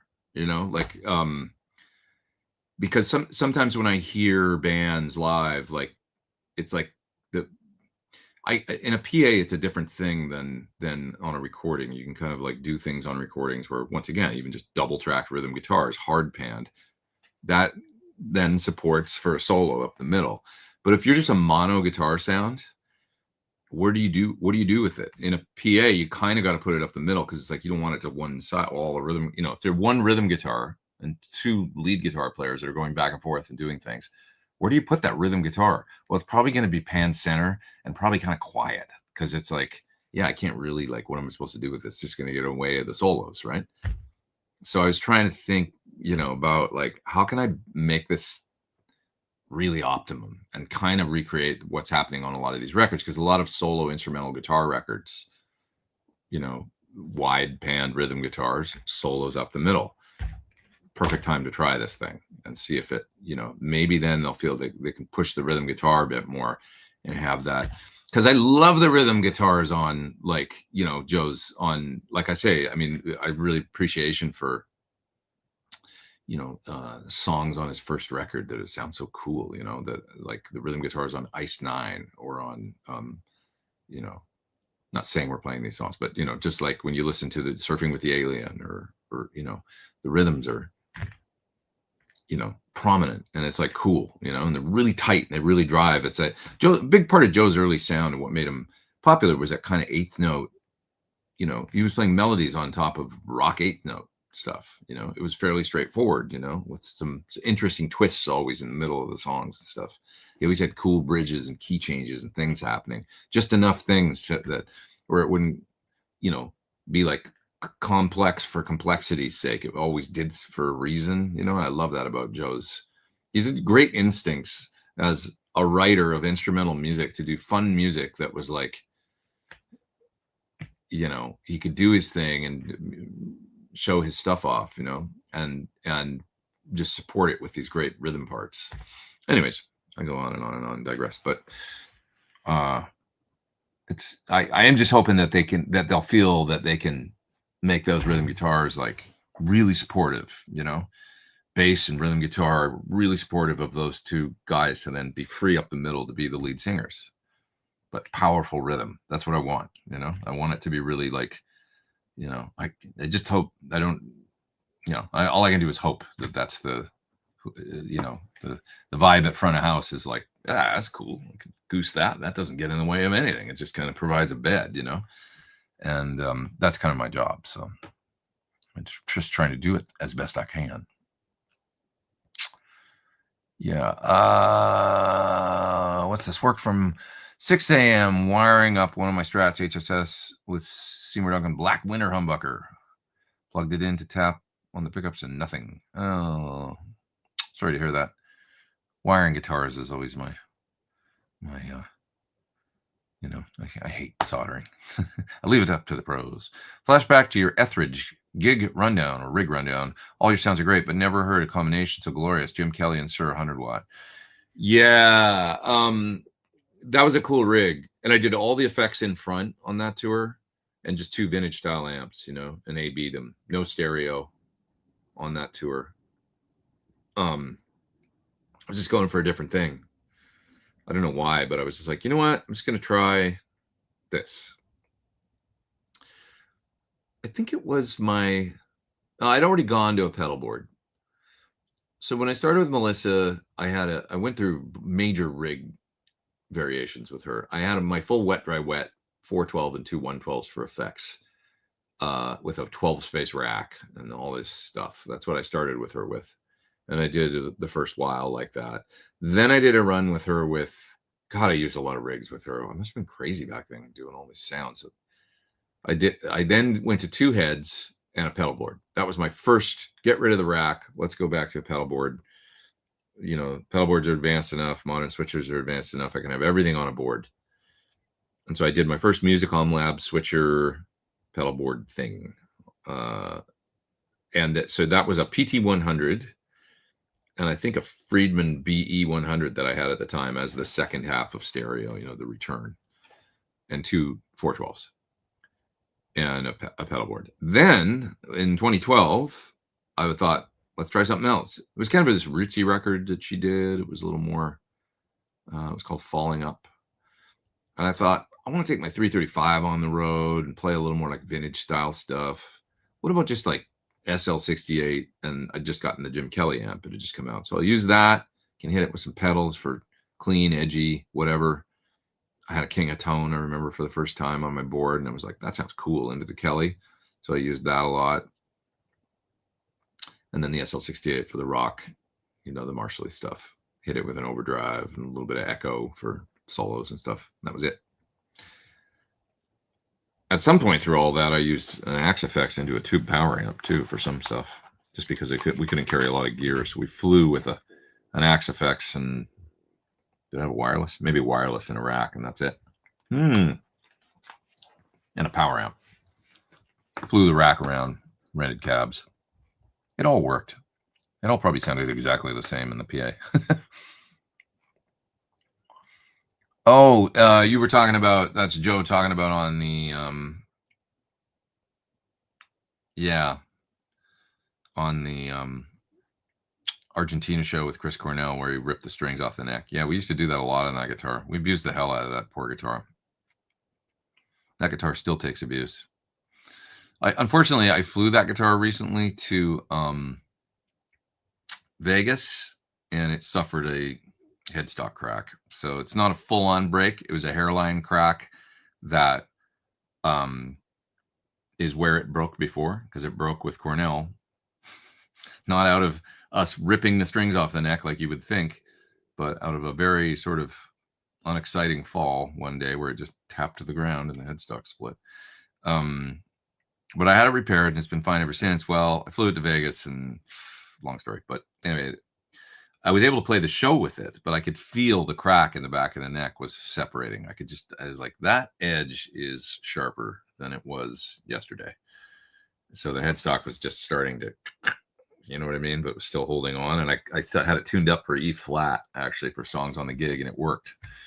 I was like so nervous about it, like just during the gig, just separating or something, but that didn't happen. And so now John Sir is going to fix it for me, thank God. And I'm not going to tour it anymore. I've decided that's it. That guitar has some sentimental value, and I actually learned it from this. It's like, don't take that out anymore. Just, the fun times with Chris and all you saw, I showed it to you in those pictures that I was showing you earlier. It's that guitar. It's like, let's just keep it at home. I've got other Les Pauls and things I can use on the road. If I feel like a song needs a Les Paul, it doesn't have to be that one. So John will fix it up for me, and then I'll baby it. Yep. What else we got here?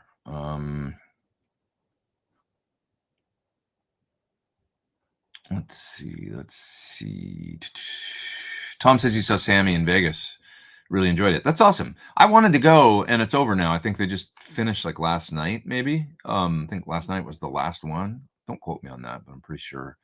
And I'm sorry I didn't get to see it, but I've just been so slammed. So I really wanted to get out there for one. But are you a fan of using EQ in the loop of your amps or post EQ when recording to shape your sound, or are you usually good with the tone stack and presence depth? I would say both, Wes. I'm doing a video right now where I'm actually using the Solar Chug EQ boost in the loop of my PT 15 to show how I can really shape the sound. You know, it's not unlike what goes on with the Mesa, right? The Mark IIc up there with the EQ. That was always, you know, it's got a real fat fendery front end, and then you kind of scoop it out and mold the tone using the EQ and take out some of those mids, and that, lo and behold, became, you know, a lot of, you know, 80s, you know, tones where that amp and, you know, everybody from Metallica to studio guys and stuff, you could really get in there with EQ. So it's just like that. You're putting an EQ in the loop and really molding the tone kind of post overdrive into what you want. So kind of surgically, you can really get where you want to go, you know. I did a thing. Remember those 5-minute lesson videos I made a long time ago? And I was in a little house in Santa Monica when I was doing that. And I was using like well, I still have it, my Faustine Phantom sitting right here to load the amp, taking a line out, and of like, I think I did it with the SL68, where I would line out of the Phantom and go into a a MXR 10-band EQ pedal. And then I'd kind of carve the tone a little bit with the 10-band EQ. And you could use a 31-band rack graphic for that or anything. You can get in and really fine-tune the tone and then send that load to some speaker simulation. And, you know, it just allows you to really surgically do things. But yeah, certainly when recording, I mean, that's something you do. And the EQ in the loop of an amp or post-load or whatever sort of simulates the same thing you would do with a, you know, with a an EQ in a DAW or something, or an analog rack EQ or something on a console. Console EQ. Indeed, console EQ. Yep. How would you connect the Boss SG 3000 EVH with Comet Ambicab? So Ambicab has built-in power amp.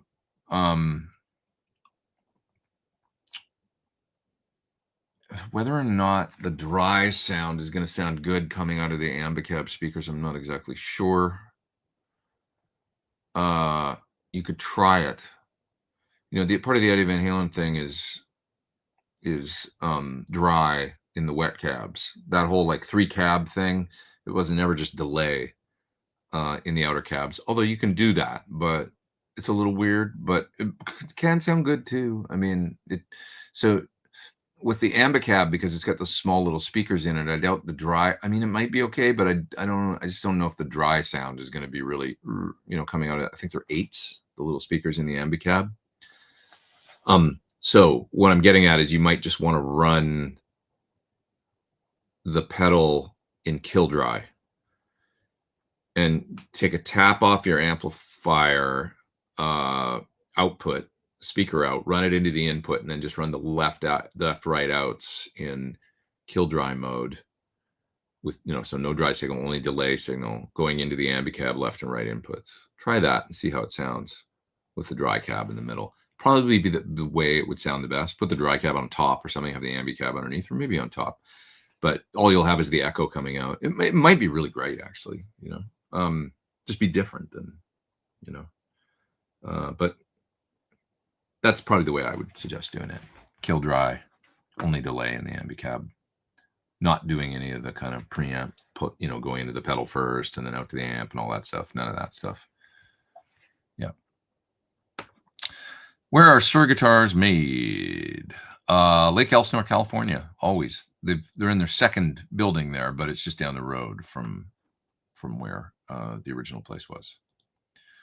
What's your thoughts on Strandbergs? I kind of get it and I kind of don't. I never like really have tried one into an amp or anything, but I picked them up in Japan because I see them over there quite often. And they're kind of fun. I mean, you pick them up and play them, but the neck thing is weird to me. The shape of this kind of square or rectangle feels like a 2x4, you know, kind of, it's very different.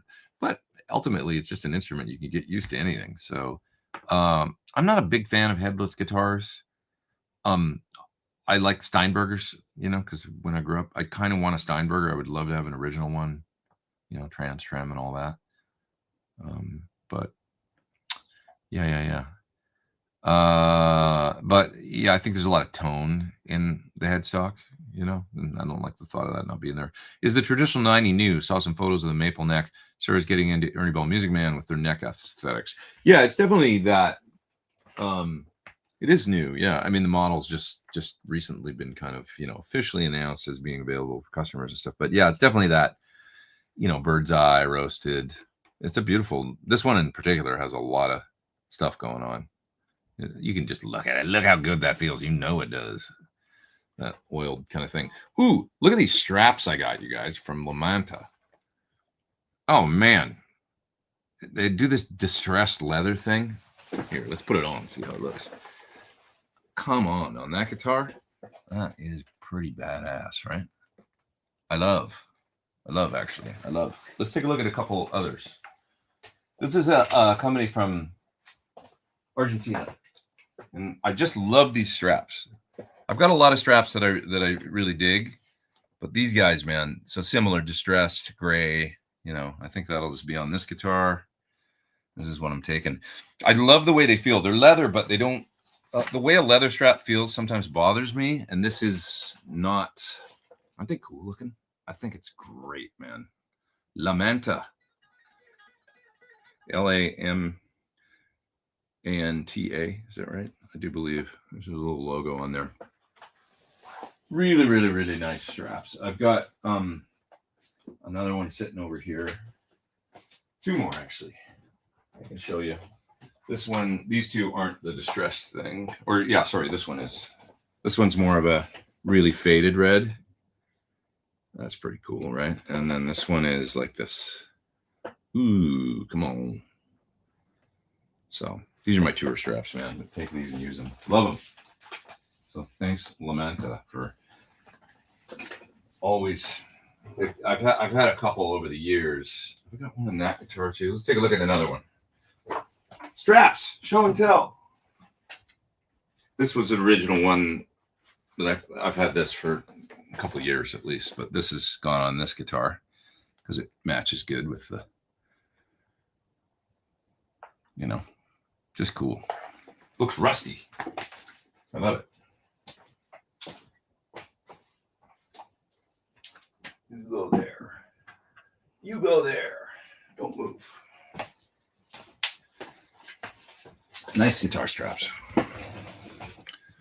Good stuff. Good stuff. Super chat I got to get to there.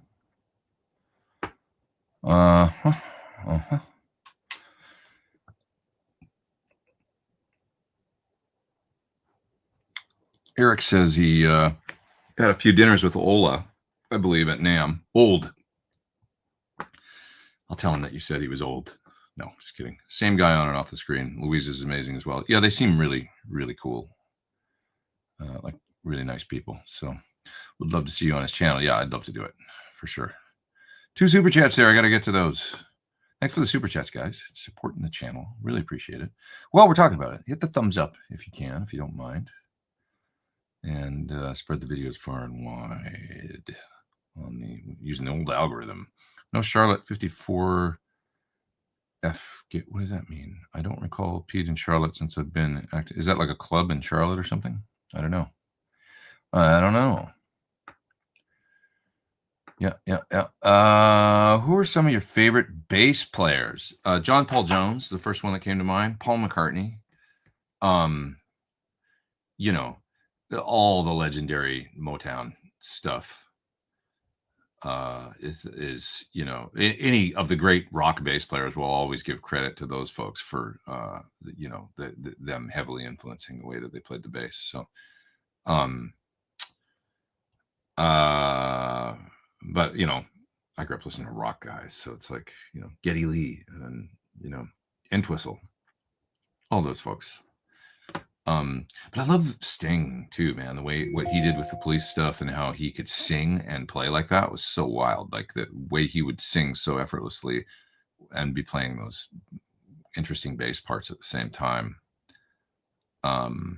Sometimes on fretless. What an interesting musician, actually. Underrated we think of Sting as being this more like a celebrity or something. There's like he's a really underrated like musician. Like, let's talk about like his, not just his song. I guess when you're a great songwriter and stuff, that just takes precedent. But because he's that good at that, so it's like kind of. But we don't just talk about his bass playing that much. He's like a really cool bass player. Who else? Bass players. I mean, Cliff Williams. Knowing exactly what the hell to do at the right time and when not to do things. Yeah.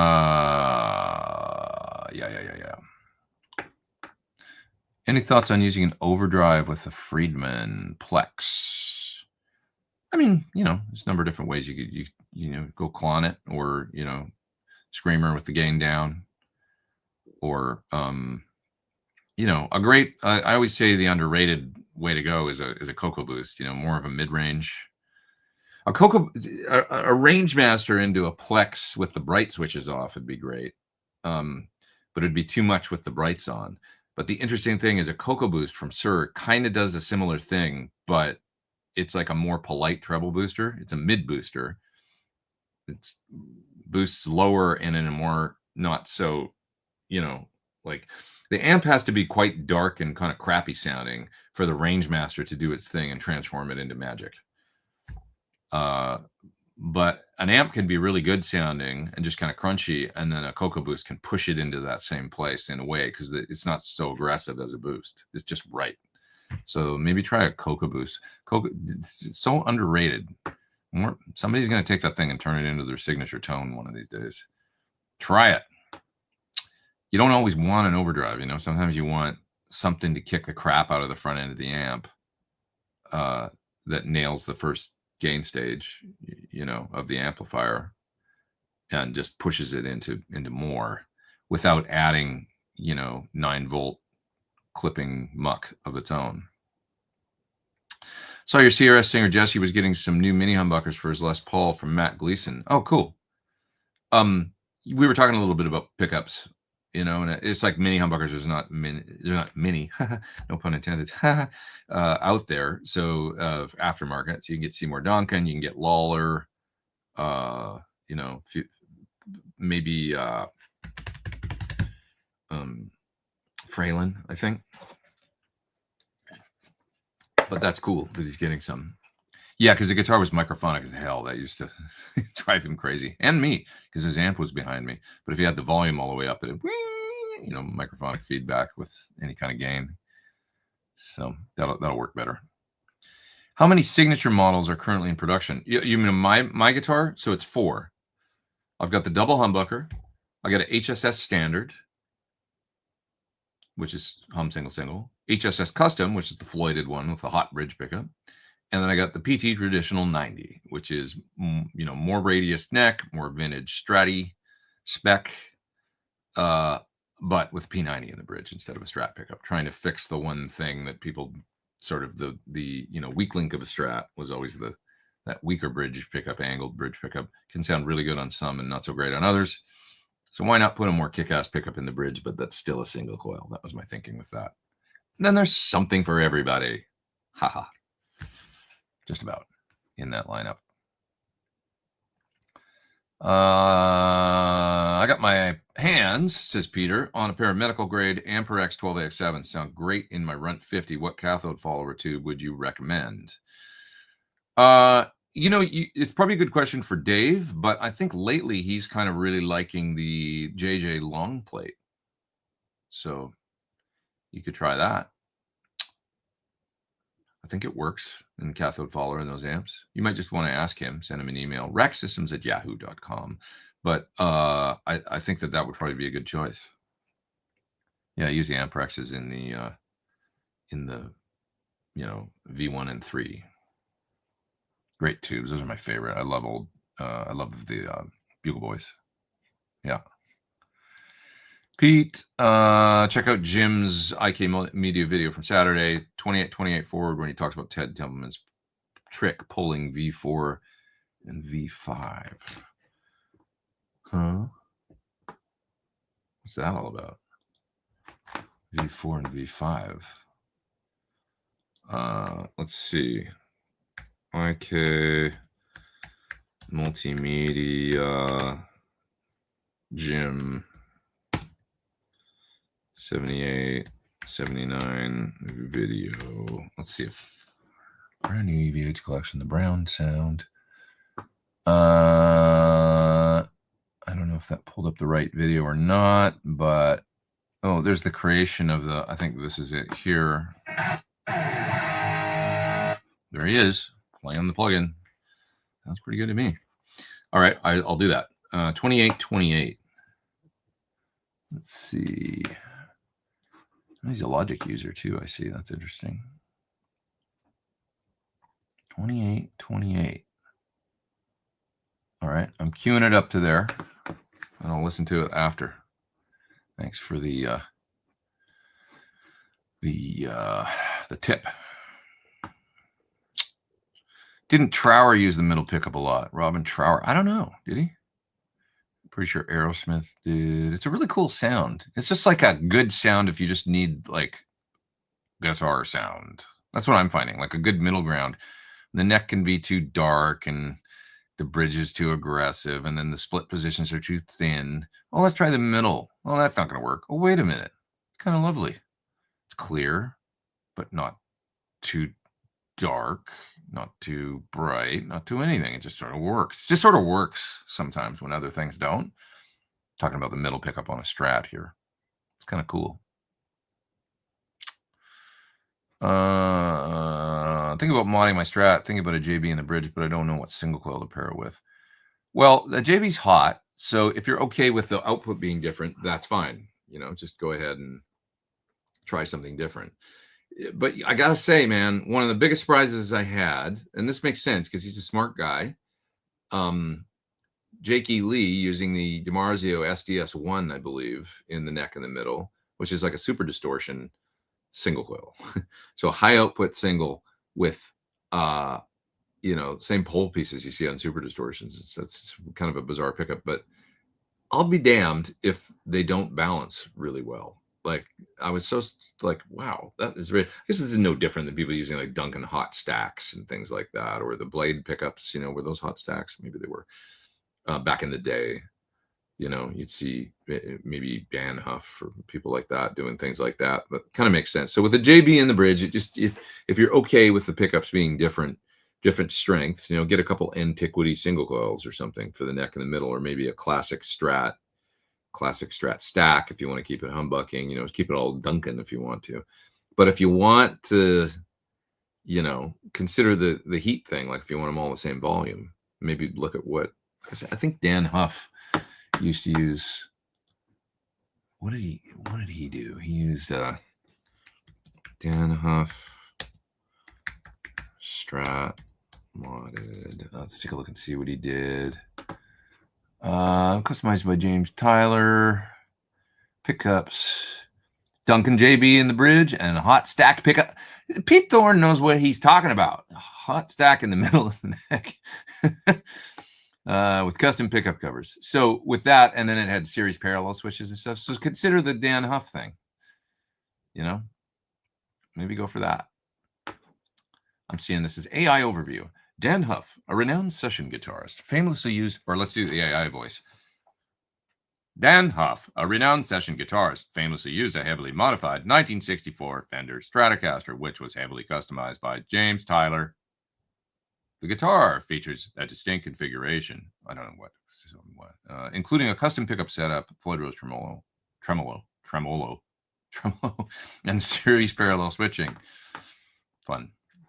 Anyway, consider the studio greats that did things like matching output single coils in the neck in the middle, because it's hard to find pickups that hot, right? So it'd be a hot Strat. I mean, we're really not talking about that different when it comes to probably the SDS1 or whatever that Jake used, similar. So, but I tried it and I was like, what is this? I've never even tried one of these. That's not true. I had an SDS1 once, but it was one in the bridge of a guitar. And I was 11 years old, so I'm not going to remember what it sounded like. It's my first aftermarket pickup, actually. But when I saw Jake using the neck in the middle, I just never got curious about exactly what it sounded like until I had the opportunity to try one of his signature models, and I went, holy shit, it balances with the JB perfectly. So yeah, something to consider. Speaking of fired drummers, it's I know, it's crazy. We're talking about all these bands this week that are like doing. I was like, what are you guys doing? Just stick with your dudes that you got. They're both legends at this point. Legends playing with legends. Yngwie said in a recent interview that Eddie ran away when he saw him. I don't know. I mean, maybe, you know what I mean? I mean, Yngwie I would actually trust. Who knows how it actually went? But Eddie was kind of, I don't know about uncomfortable, but maybe I think Eddie was well aware of his status and that what people considered him to be, and then he felt the full weight of that, I think, and was maybe slightly, not nervous, but just didn't want to go there or deal maybe sometimes with that stuff, the competition. And then later on, I think he was like, whatever, like, a little more as far as legacy and stuff like that goes. But this was also the 80s, and players in the 80s were very competitive. And Yngwie was known as an intimidating guy, I think, like we just didn't want to be around, any of that business, Anyways, okay, super chats that I've missed here. Here we go. 5150-ish, putting together 80s rock rack and already have a lot of that standard effects great. So running out of room in the rack, would you go with the Boss SG 3000 EVH or get 2 3000s for the later? Just use the pedal, man. The pedal's great. 100%. I literally compared it back and forth as being a part of the process of making that pedal, being a part of the team, was able to listen A/B directly with Eddie's actual delays at 5150, like go back and forth between his rack. Well, we had his rack, and these were the original, SDs he'd used, 2 of them that he'd used forever on tour and stuff. And we had him on a switcher going back and forth, back and forth, back and forth. And, to be quite honest, if anything, I sort of preferred the pedal.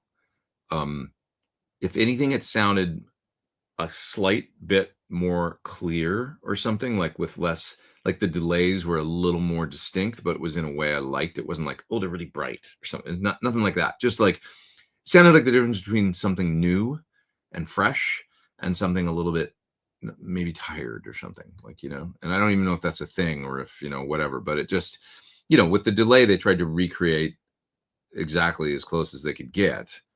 But, some of the parts are going to be different and everything like that. So they really went to great lengths to really get inside because they'd done SDE style in DD500s before and stuff, but they were like, this was a whole other level of us getting super anal about the actual sound of those old delays and really like a new project starting from square one to get it to the point where they got it to in the SDE 3000 EVH. So, anyways, we were like, back and forth playing it just like, through Ed's amps with Ed's cabs and Ed's delays and everything in there, going back and forth and playing guitar and like, let's go AB back to the other one. It's like, oh man, it's every bit as good. And if anything, it's just a little more, clear or something like that in a really good way. So just go for that. Thanks for the super chat. I appreciate that. What blows my mind is that Robin Ford did studio work for Kiss back in the day. Really? There's probably no secret. I think Eddie is on some Kiss, and they had other people play on things at times, so wouldn't surprise me. Where can I learn how to connect preamps to amps, slaving ahead, etc.? There must be some good book resources out there for like pro. There's a couple I've like on the tip of my brain, but I can't think of like guitar rigs. Like we've got a couple, around here and stuff. But speaking of which, I got a book I want to show you guys. But I just not exactly sure. But ask questions on like the gear page, or go to Tone Talk and ask Dave Friedman on his show, or ask me. If there's specifics. It's not really that difficult. Preamp into a power amp is just preamp into a power amp. You can't hurt the preamp by not plugging it in correctly or something. So you're just going to take the output out of something like a Soldano preamp or a Synergy preamp or something, and you're going to run it into the input of a power amp or into the effects return of an amplifier, which is essentially an effect loop on an amp, send and return. The return gets you just into the power section of the amp. So you do that and bring up the volumes, and you should hear the preamp and everything should work. Slaving amps a little more, because you got to make sure you do it properly. So if you've got the main amplifier that you want to run some effects off of and stuff, if it's plugged into a cabinet, you're okay no matter what. So it's just got to be plugged into a cabinet or a load. That can be a number of different products, but the amp always has to be seeing a load. The cabinet usually serves as that, or you can use a load box that's designed to function as a load when you're not using a cabinet. Then you're going to take the line out. Okay, so on a boogie head, something like the 2C there, they generally have a slave out. So there'll be like a direct out, which is basically like a tap off the speaker shingle, and it'll have its own pot on the back. And you can run that out to a, effects and a power amp or something like that, and have some wet dry that way. But a lot of amplifiers don't have a direct out like that. So you'll need to add something like a line out box. Sir makes one, that allows you to take that tap off of the speaker output. And then you're going to take that signal and run it to effects and a power amp or something. Okay, let's take a look at this. Collecting Loud History. This is amazing. I haven't gotten into this book yet, but I saw these guys at the NAMM show, and these guys have this amazing collection of old Marshall amplifiers. And so this book that they wrote is a lot of history, 1965. Talking about old Marshalls, different amps, and they own a lot of these amps. They've got a lot of these in their collection. So I got to get together with them at some point. Look at this one, property of Aerosmith, it says there, and they show that Super PA 50 watt from like 1966, I think. So cool. Oh man, just the photographs and everything. Like history of some amazing Marshall amplifiers. I can't wait to read this book. I got to spend a little bit of time with this week. 1992 Super Bass 100 watt. So cool. Oh, look at that. Yellow cabinets. What the heck are those? Wow. Crazy. Anyway, beautiful book, right? 1976. Super Lead 100 watt. 1982 B cabinets. So cool. So Collecting Loud History. Do a little search. You'll find this book. It'll pop up somewhere. Collecting Loud History Marshall book. Search for that on Google, and you'll find out where to order this. I'm going to do a nice post for them on it's collectingloudhistory.com. Collectingloudhistory.com. You want one if you're into this sort of thing. You do. All right. I want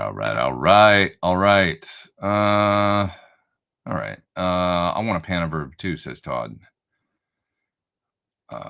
Yeah, they're cool. That's that Jack White amp. If you could have any guitar rig, which would it be? Oh man. Oh, like I can just have a rig that, like, for myself, or just to have as like a historical, like, because it'd have to be Eddie Van Halen's 1978. I think that was the first thing that came to mind, where it's like, yeah, how about that?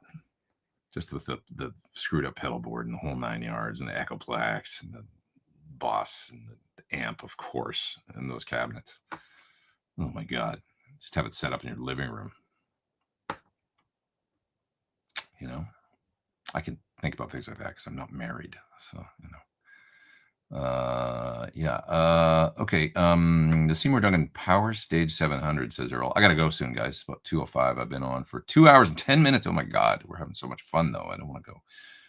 Seymour Duncan Power Stage 700, 700 watt guitar head with a modeler like ToneX and VP4 would make a good stereo rig with dual guitar cabinets. That was very fast. Yeah. I like the Power Stage. I think it's really good. I've got some. I used them. It's not my favorite sounding power amp. So, you know, I think out there's going to be some interesting stuff that comes out, but it is a good, like, it's a no-brainer that gets the job done, you know? Absolutely. Solid piece of gear that I've used, you know, on quite a few gigs at this point over the last few years with the Quad Cortex. I don't have the 700. I've just got the little guys. Could a shim be affected by humidity changes depending on material used to the shim? No, I don't really think so. I mean, they're so thin anyway.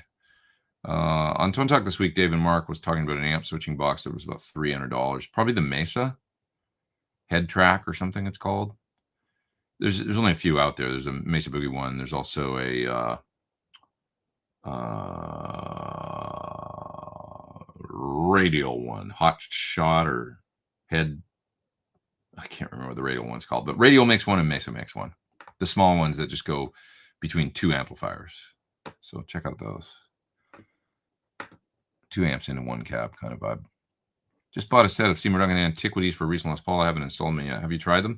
I have Antiquities in an old mid-90s Les Paul, and I always really liked them. I thought they were a good example of that type of tone. Nice sounding pickup. You know, did what I wanted them to do. Quite like those pickups. Yep. If you did a Satisfy Tour documentary, you'd probably grow your channel greatly. Yeah, though, you know, I don't want to seem opportunistic with things like that. So I tread lightly with things like that just because it's like, you know what I'm saying? These are all things I'm very cognizant of whenever I work with artists, you know. But, you know, you got to balance your ambitions, let's say.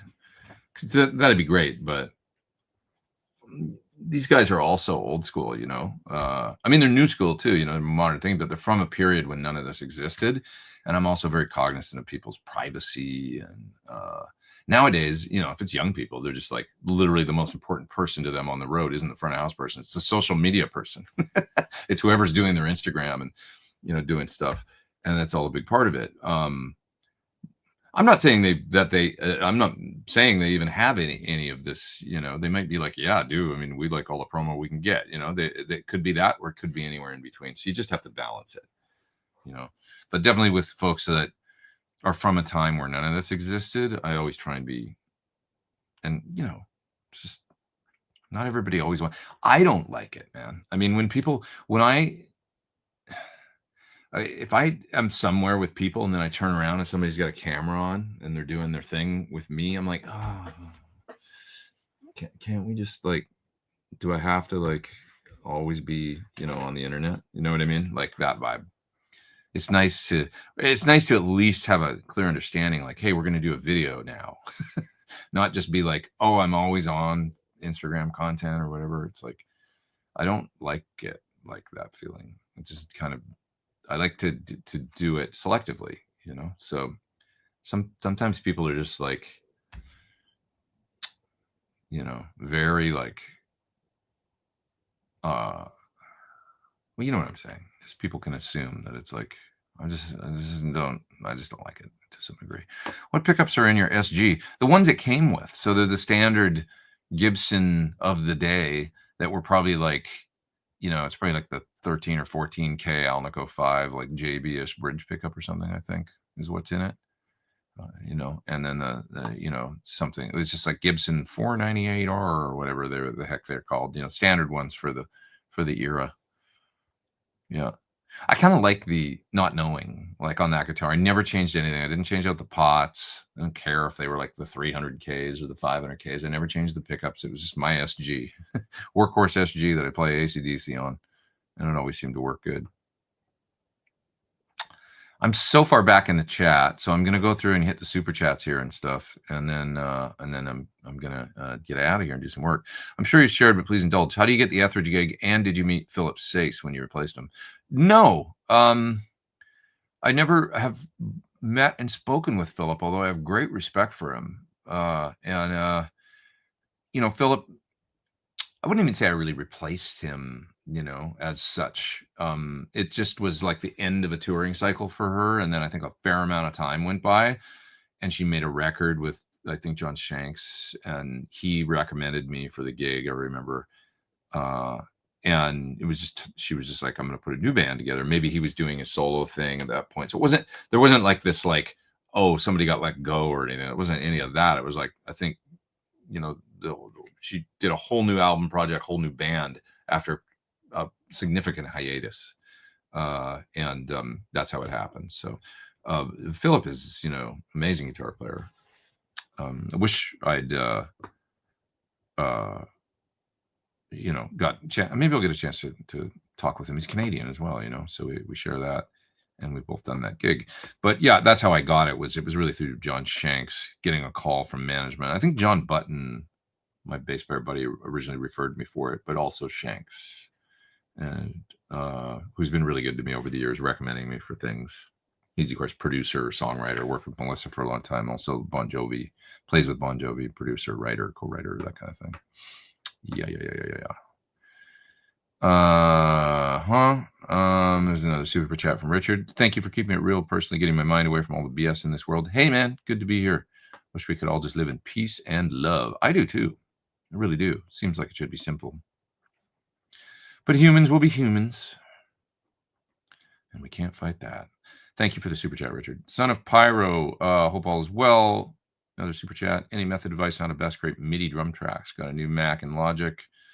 Thanks for your videos on the warm preamps. Got the APIs. That's awesome. So I use TuneTrack products because I find it really easy to make grooves and things. TuneTrack is like a software company, and they make drum plugins as well as other things. So they make a great plugin called the Easy Drummer. And so check that. Easy Drummer 3, I think they're on the 3rd incarnation now. Also Superior Drummer 3. Start with Easy Drummer if you want. You get in there and basically Easy Drummer works like a light version of Superior. It's got a little mixer in there for the kick, snare, overheads, all the individual drum mics and things. But it comes with a bunch of grooves. And there's a thing called the Groove Finder, I think it's called. And you click that button and it opens up a window where you can tap on the drums just using your mouse. Or if you've got a MIDI keyboard hooked up, you can have the kick, snare, everything mapped across the MIDI keyboard. And then you can just tap in a groove that you're looking for. Doom, doom, doom, doom, doom, doom, like that. Add the hi-hat.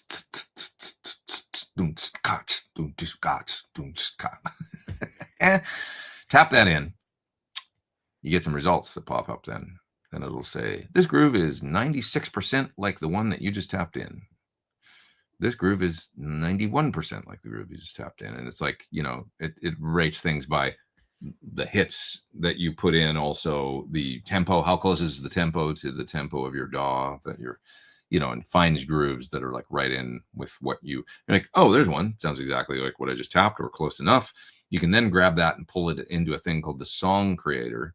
And then that spits out a whole bunch of grooves. Somewhere in the Song Creator will be the groove that you selected and just tapped in. Maybe it was like a verse groove or a chorus groove, because it lists them as intro, verse, pre-chorus, chorus, bridge, fills, outro. And you've got like, kind of appropriate drum parts. They may or may not work in your song, like all of them, but obviously the one that you just tapped in does. So hopefully the other stuff, and if you're just getting started, like writing a tune, you might then listen to what they think of as a chorus groove that's complementary to, say, if what you tapped in is listed as a verse groove. I'm making this sound more complicated than it is, but you might like build your next part off of that. Oh, that's cool. You get influenced by it like you would a real drummer almost. Anyway, then I just take those blocks and I pull them into Logic. Those there'll be like 1 bar, 2 bars, sometimes 4 bars, and you pull them out of the plugin and you just drop them in Logic and you assemble a drum part. Once you get used to this little method, it can take you like 20 minutes to do drums, for a song. So much easier than tapping and everything in one at a time, like all that. I would never do that again. It's just great. And then you can buy MIDI expansion packs where it's just like different grooves from different, different styles, 60s rock or heavy metal or, progressive rock or country or blues. I found like when I wanted to do a shuffle of some sort, like a blues thing. I didn't have anything that resembled that. Like nothing was coming up. So I went on their website and was like, oh, blues expansion pack. Pulled that in, whole bunch of shuffles, whole bunch of exactly what I wanted. Cost like $30 or something for all these, 500 MIDI grooves or whatever. You just load it up and then now they're available to you. So I have a whole bunch of expansion for it as well. And it's how I've done my drums for the past at least 5 or 6 years. Like mainly it's been the TuneTrack products. So there you go. That's my extensive answer. Sorry, I just lit that up again. Just grab a couple more here. I'm a huge fan of yours, says Pete. Hi, Pete. I have so much respect for you. Thanks, man. I have respect for you, too. As someone who's stuck in a rut, I play rhythm guitar. What do you recommend for progressing lead guitar, the pentatonic scale? Learn solos. Start with stuff that you can muster, that you feel like, well, I could play that if I just try really hard. Like, the Stairway to Heaven solo or something like that. And just learn the licks. Really work on bending, vibrato. You got to sit there and work on those things like bending and vibrato and really getting your bends in tune, have a nice soulful vibrato, watch videos on that kind of stuff and learn it. But yeah, pentatonic scale, blues scale, then advance to the modes. Once you get there, that's the majority of rock guitar playing right there. And just learn solos and learn how the neck connects. Like I say, Stairway to Heaven is a great one for that. Or maybe I always use You Shook Me All Night Long as a great example because it starts down low and the phrasing is simple, but it's beautiful and perfect. It's got great examples of bends. It's so lyrical. It kind of goes between major and minor, and it's almost, melodic at times. Pretty much not just rock riffs. It's like there's melody to it. Work on stuff like that, and just see how it really melodic, simple solos are what I think it's good to learn first. Maybe the Hotel California solo. It's so written out and planned, but it's so perfect, that you can see the relationship of when they land on certain notes to the chords that are going by underneath. Think about that. Like, why did they land on this note? Oh, that's the third of this chord that they're playing. I see. It's really beautiful when it comes from this chord and then lands right on that note. And and so some of those, 60s, 70s rock solos can be really great because it was a simpler time for getting your lead guitar stuff together. So yeah, learning some solos note for note is generally how all of us got there. And then we pick up little, trills and slides and bending in the style of, and then it all becomes part of your vocabulary. So just retuned my 77 2204 with JJE 83cc all the way through. Very pleased. Good sounding tubes for sure. Like those ones. That's the Tesla. What do they call it? Tesla frame grid, I think. Something like, I don't even know what that means, but yeah, they're nice. I've been listening to your Van Halen pickup video a lot. Seems like the Rewind and the Pariah might be hard to get in LA. Any other favorites? I mean, a good old 78 is really cool. You can always do a Thornbucker Plus as well. A Thornbucker 2, I should say. Similar. But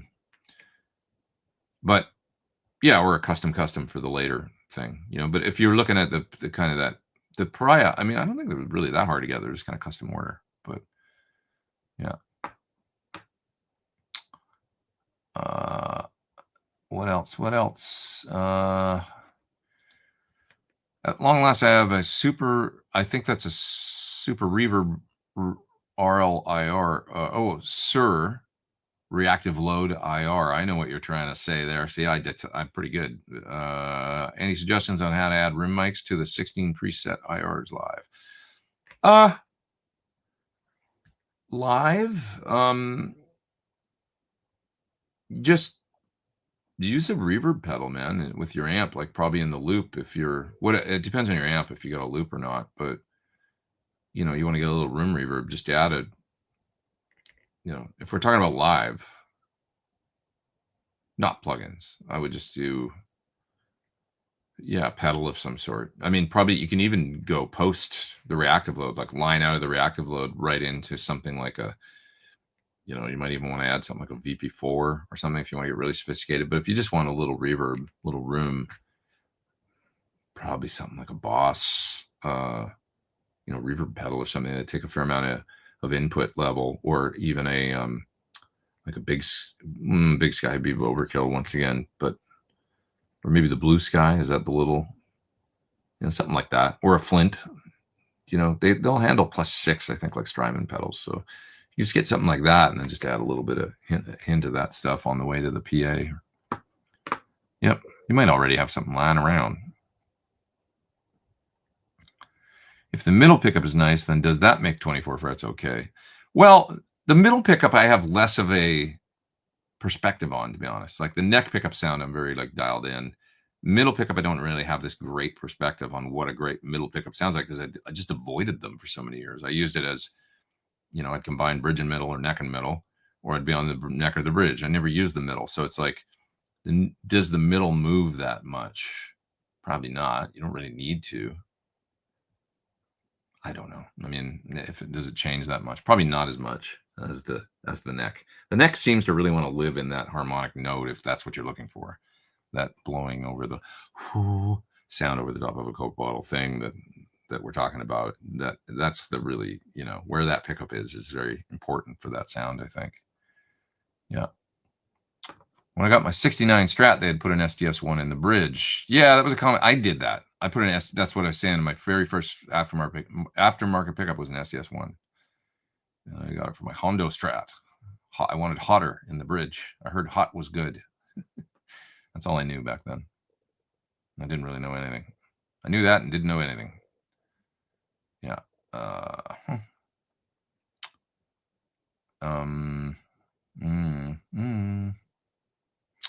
right. I'm going to go through the rest of the comments here, which there's a hell of a lot of. Sorry, and I missed a bunch, but always a killer Sunday show. Came in late. Videos this week, says Peter. Well, it's the same ones I told you last week. I'm sorry, my friend, but I've got the VS Audio Royal Flush. It's a dual overdrive, so that's coming. I got another video for something else that I'm forgetting. What the heck else did I do? I don't remember, but I got another one in the can, and then I got one coming for these solar pedals, Ola's pedals. That'll be out this week, I think. Coming this week. So I'll get one or two of them out this week, at least. And Peter, thanks always for being here, my friend. I appreciate that. Thanks for the super chat. You guys are the best. Oh, there's another super chat from Jose. Love the early photos of Ed with a Les Paul. How would you attempt to Frankenstein a Les Paul for the brown sound? Well, you don't really need to do much, man. I mean, I think he used that white custom he had, which was so cool looking on the 78, maybe part of the 79 tour.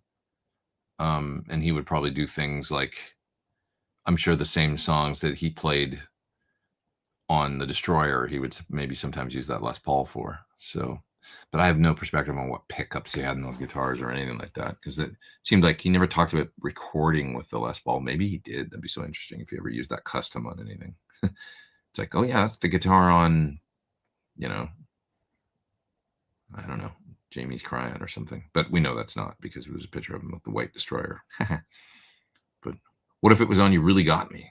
No. Who knows? It could be. Yeah. Any thoughts on the new Marshall Modified? Somebody said. Where did I see that? Oh, I think somebody was asking Bent Tom. And Bent Tom said his opinion. I think Friedman and Sir probably built better. Yeah, I mean the Marshalls are okay. The way they're built. I thought an odd thing to not include the sort of Jose style gain boost on it. For they basically have masters and clipping diodes, I think, the Marshalls, but which can be cool, for a sound. But the gain stage in front thing that's the mod that I love. But yeah.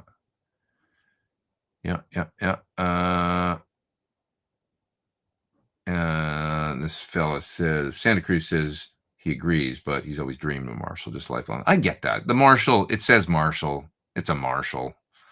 You know, I get it. I know. It's like owning the, you know, I get it. Totally understand that it's cool to have a Marshall, you know. The name is, you know, it's a brand, and it's like, you know, it just feels like history or something, you know, even though it's like totally different now. but it says Marshall and it looks the part and all that, and it says something about it. So thoughts on Celestion Hemp for Fender Blues Deluxe? I don't know that much about hemp speakers other than they generally sound darker, I think, than other speakers, but might be cool. I think that's what I would. So do you guys agree with that? A little darker tone with hemp cones? Yeah. Okay. We've reached the end of the chat. Let's see here. Any other? What are the last thoughts here?